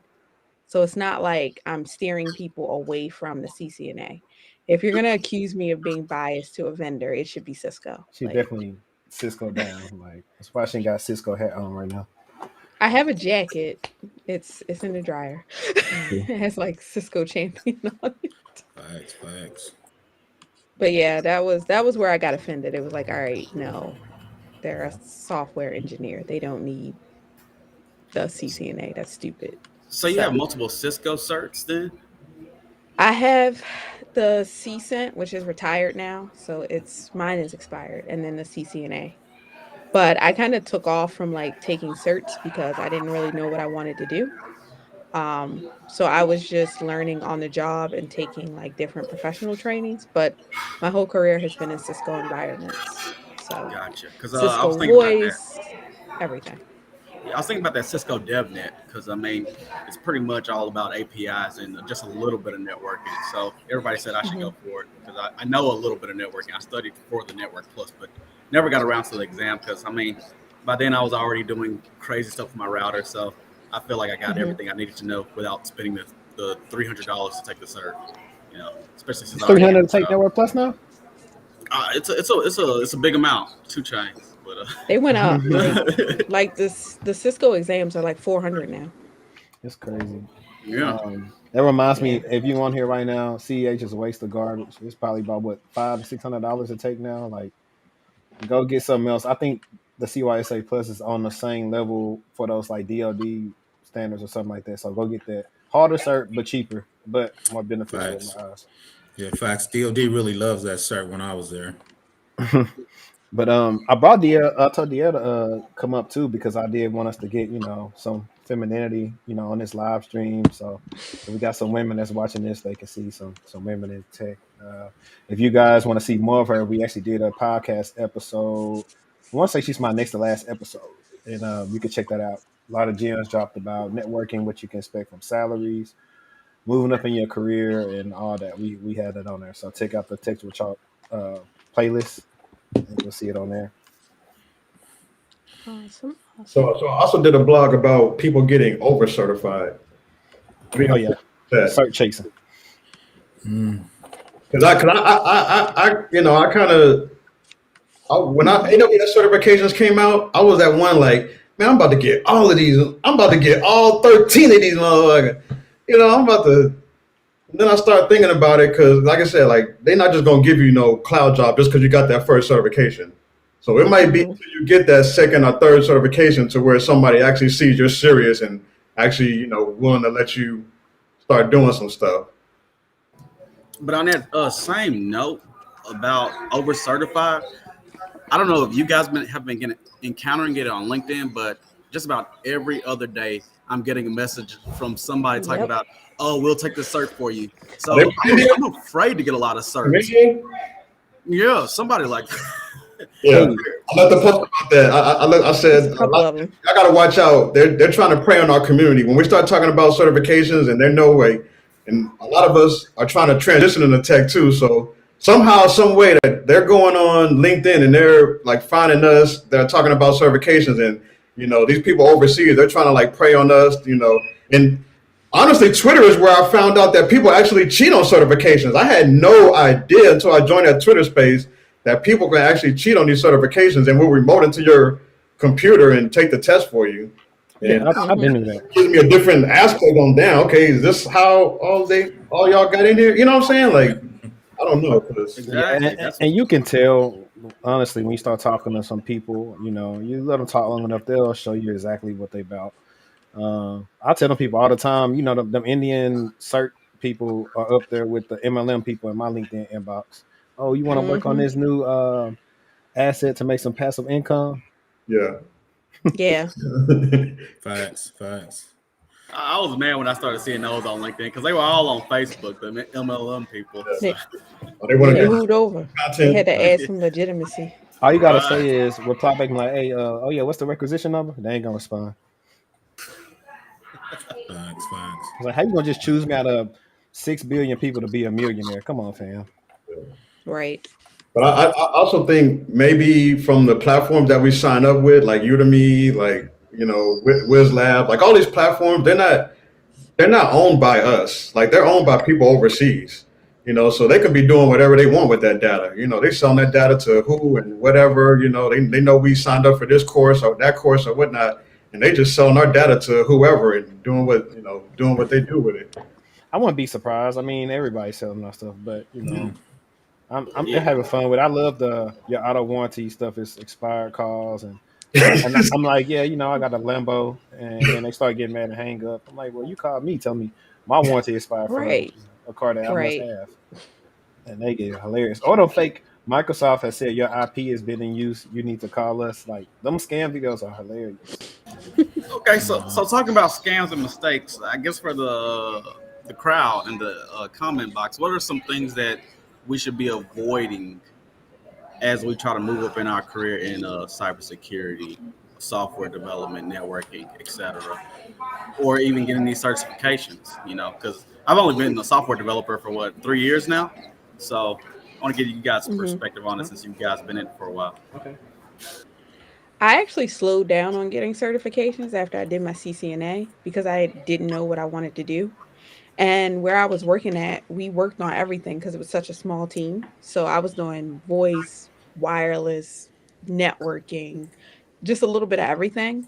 And I didn't know what I wanted to do. So I didn't want to just go and get like some of my colleagues were just they were just racking up certs. It later came out they were cheating, um, some of them.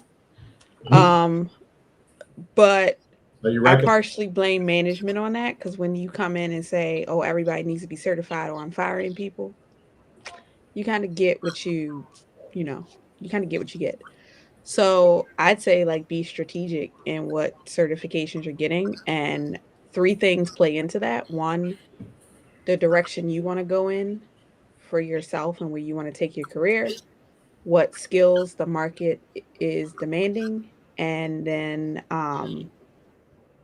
three, what interests you. Because a lot of these, you're going to spend a lot of time studying. Like these books aren't like thin books. Like I Mhm. have my CCNA security book. Like this, I gotta read this. This, if I'm not interested in this, I'm not gonna want to read it or watch the material. So it's a good mix of like three of those three things to me, anyway. Nice. Let me jump in real quick. Shout out to Master IT for the super chat.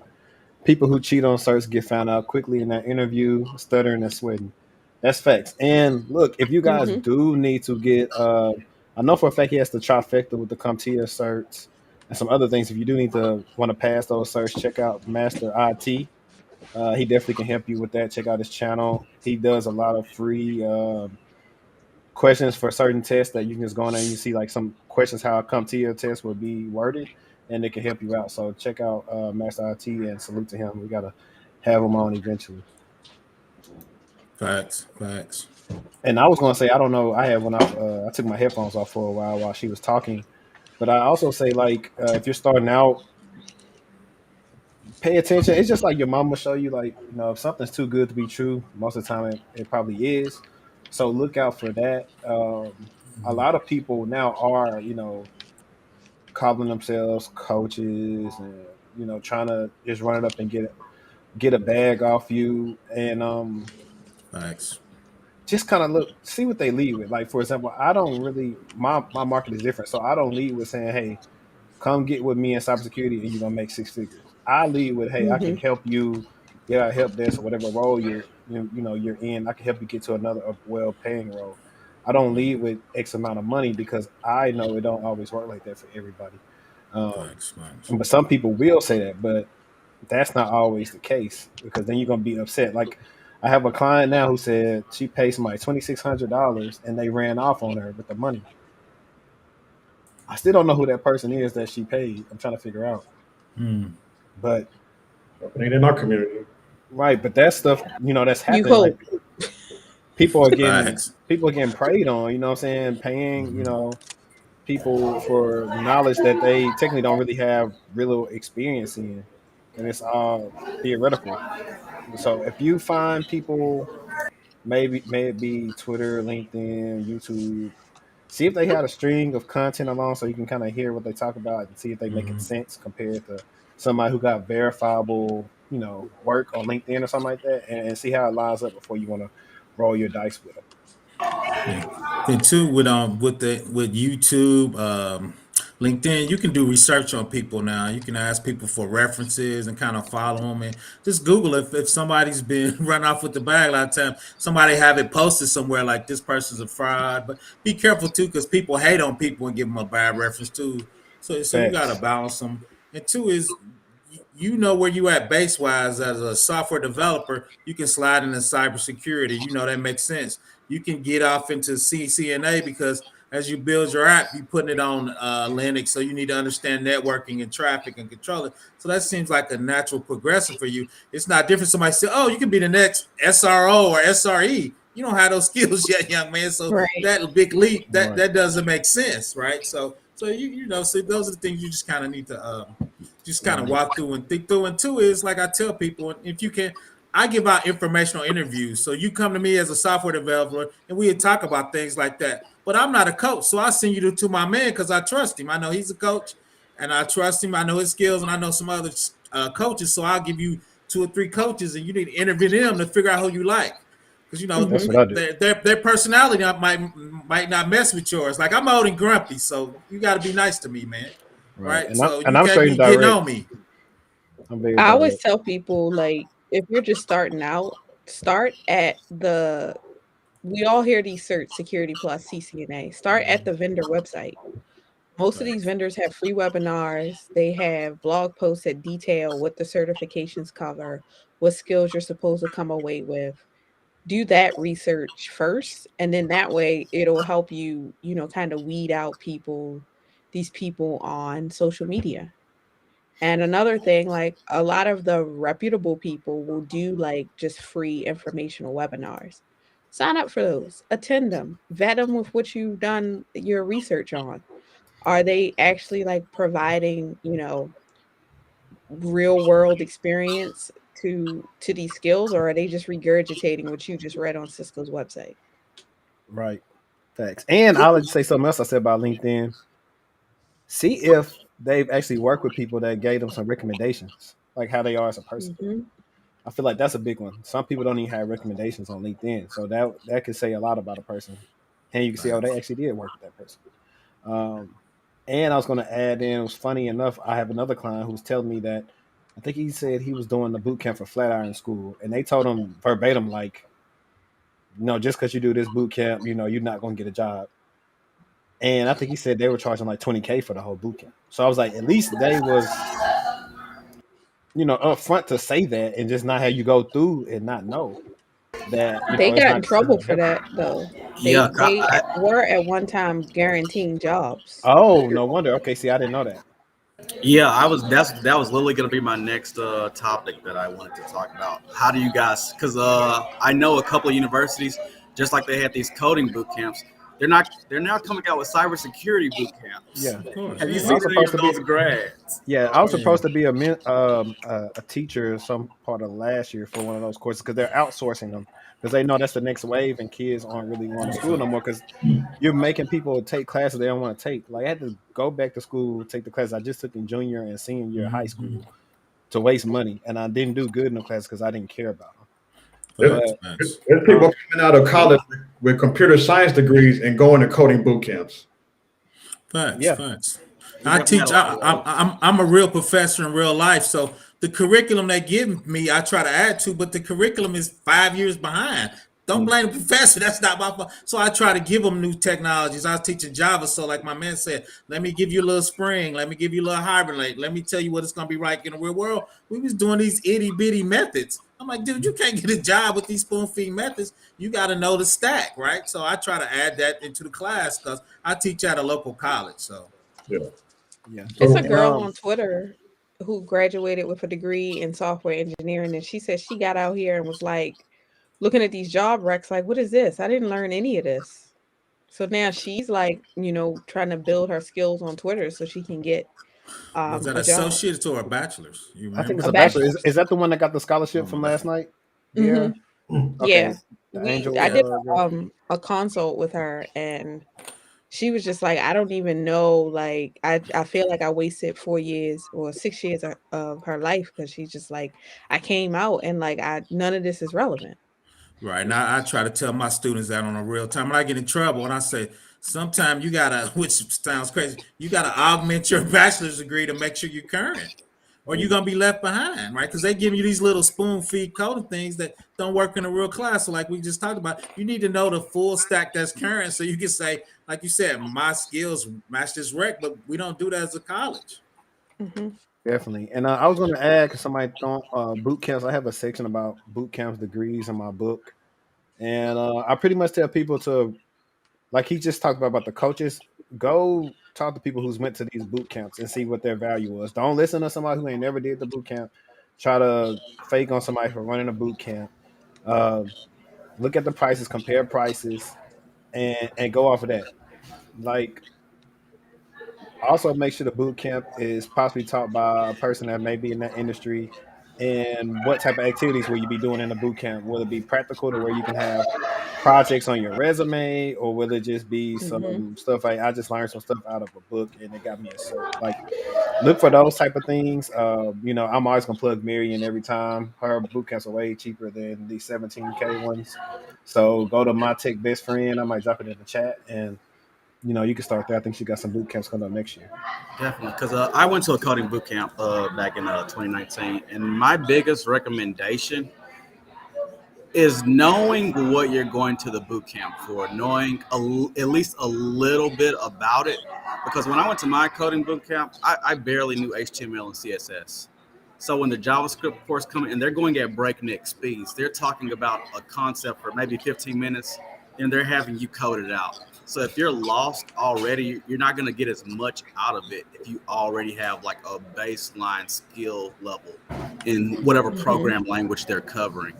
So that'll definitely help you get out a lot more. And like Henri was saying, research. Because at my first software engineering job, they had it was me and one guy who went to the same coding boot camp, and then everyone else was from Hack Reactor, and they were in a completely different league. They were coding circles around us. So we found out Hack Reactor was definitely the more superior one to ours. And I'm not saying Hack Reactor is the best because I've never taken it, but those developers were definitely on a different caliber. So just to speak on that from the inside, especially at our company, what these companies are doing now, because the colleges aren't really teaching these people that are coming out with the skills that are necessary right now.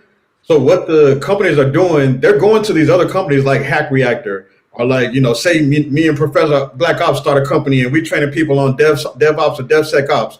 They're reaching out to these people that are training these people with those skills, and like, okay, when they graduate, we want some, we want y'all people, because these people are actually coming out with the skills that the companies want versus the people that are coming out of college that, they got the degree, but they don't have no certifications. They don't know about, GitHub. They don't know GitHub. Right.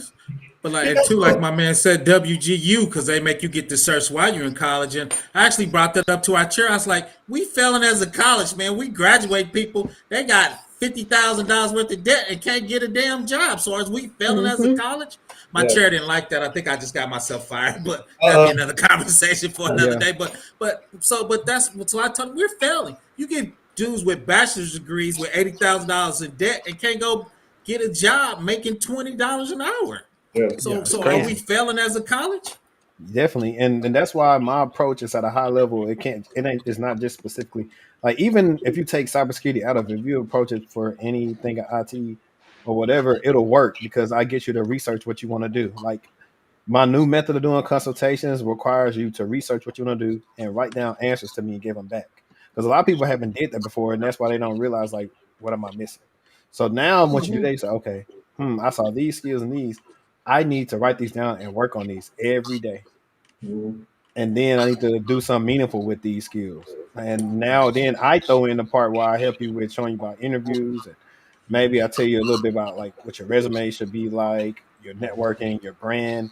Like shout out to Megan, one of my clients. Megan, we had a call. She told me I think she was interested in writing about threat policy and risk and other stuff. I said, hey, you know what? You're very deep. I found out she was detail oriented from our call, and she was talking. I said, you should start a blog. Within like an hour of the call, I see her tweet me on Twitter and tweet her first blog that she just typed up. That's going to work. Everybody not going to have a blog. And the fact that you can understand and put the information out there that's readable is going to let you know, like, you might land something in technical writing. You might just be writing playbooks and documentation. Like, it's a whole bunch of different bags out here people not realizing they can get because they just don't know how to research for them. Yeah, that insurance bag, because I'm not detailing. I write like crap, so we can definitely use her on my team because policy writing's needed. But like you said, it's a special skill set. I can talk about it from a high level and do the technical stuff, but I don't like to sit down and write the detailed part of a policy. That's just not something I like. But any major Fed company or major company, you got to have those standard policies. That's the first thing they do. Definitely. Power to them because it takes a while. Going into that, yeah, go ahead. Because I have to tell a lot of people, I can tell they're not meant to be software engineers off the bat.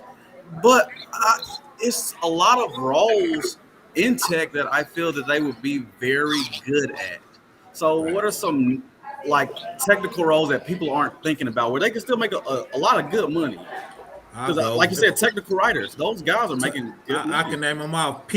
Which I hate. Sales. Project management.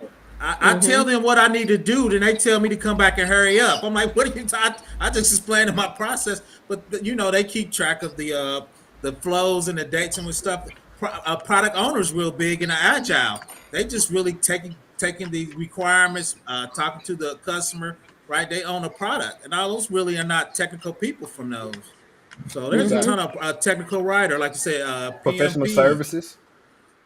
facts, and we have, because we do government work. We got a technical contract writer because we got to have security language in the contract. They got to go back and forth in there. So there's probably 10 jobs, and I probably do a video on it, like where you don't need technical skills, but you in a technical role like that. And the PMPs, all of them make six figures. Right. You got people that's like that do branding and marketing for these companies now. They got a skill set for doing that stuff that you could do at a tech company. It's a There's whole a position, speaking of marketing, that I learned about earlier this year because somebody reached out to me at one of the major tech companies, tech vendors, networking vendors, to see if I'd be interested. But a technical marketing engineer. And what you do is when they're developing a product, you train on it. So you get like that technical hands-on part. And then you're responsible for like writing up the blog post on it, speaking at conferences and interviews, basically selling the product. So you never even touch customers. You pretty much just have fun in a lab, go to some training, write about what you can learn. Those are the pretty people. I don't think I'll match that. Those pretty people, they're probably 6 foot with six abs. They're not. You sure? Those people in front of people. I think you're trying to trick me. Look at some of the people at some of these conferences like Cisco Live and stuff. Some of those people are like technical marketing engineers, and I never thought about that till you brought that up now. I didn't even know until somebody reached out to me about it, and they're like, yeah, would you like to join? And I'm like, what do I do? Like, I just sit in training all day. That makes a good video though, to do the like real deal, like unconventional tech roles. That 10 unconventional. Yeah, because you're right. You're right. My next move, I say, when I get a little older in my 60s, I'm gonna be a project manager. Because I got all that thing. I was gonna tell people, when you're gonna be done, put it on the timeline and tell them to hurry up. Like I said, they make 6 figures on our team, and it's a ton of them. I literally tried to get my dad to apply for a project manager role the other day. Had a long conversation. I like, Dad, you'd be perfect for this. He's been a manager at manufacturing companies. He worked at GM for quite a while. I said, oh yeah, shout out to your dad. Every day I'm on LinkedIn, he's completed some other course. I mean, Michael Penn has did this. Yeah. Is that my side or your side? Okay.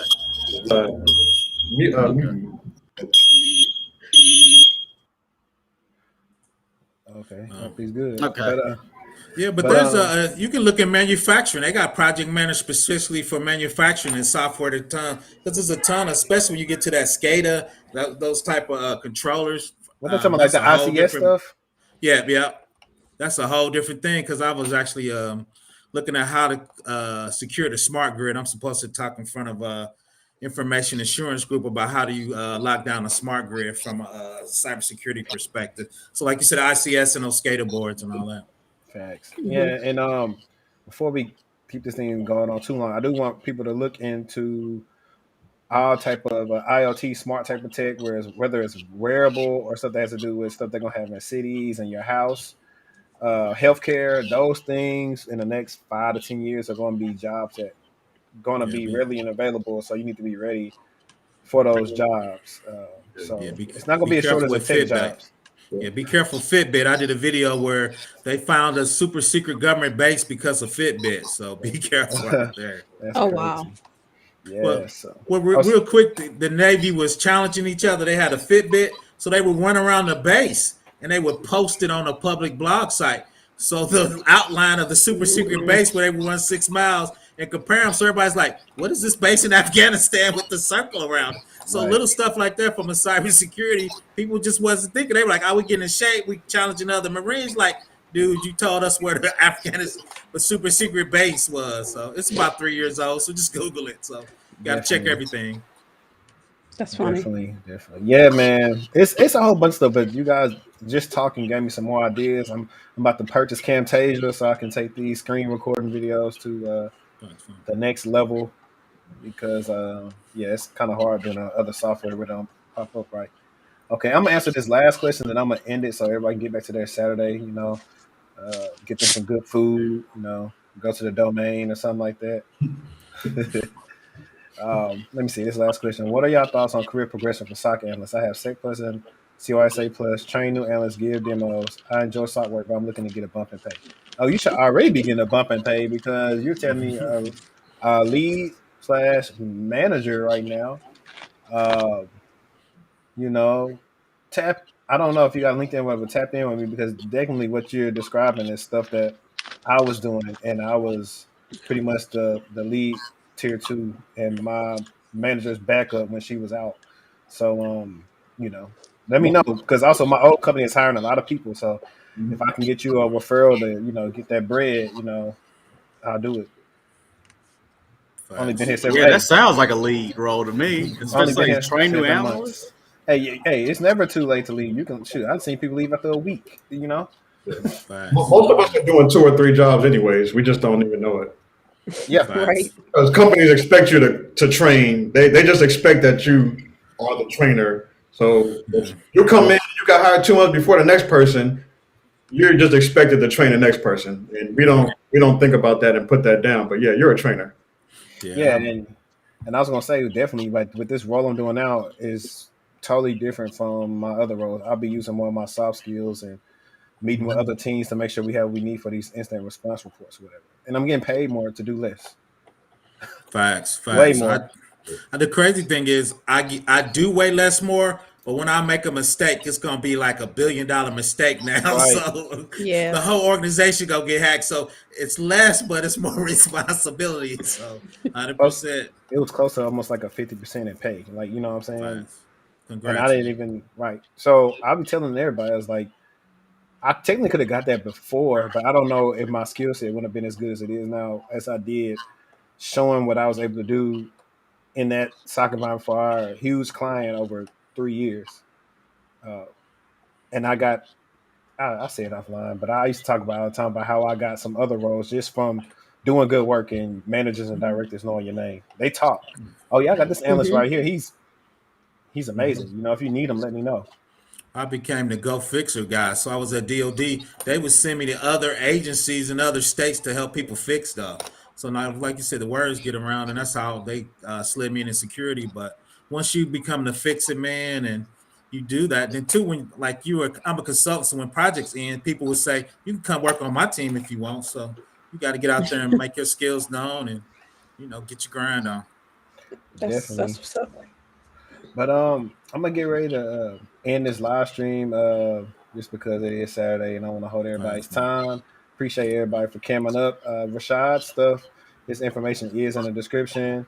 If you guys want to follow Deirra, that's all her handles on her social media. Um, if you want to follow Roman, just I'm on type in LinkedIn. Roman PENN on LinkedIn. Professor Black Ops stuff is in the chat for his channel. And you Thanks, man. guys, know where to find me at. Appreciate y'all. Y'all let me know in the comments when y'all replay this if y'all like me going live and bringing people up. I'll definitely do it more. This was an experience, and it seemed like it turned out well. So yeah, man, I rock with all y'all, man. And remember, at the end of the day, let's get textual. Yes.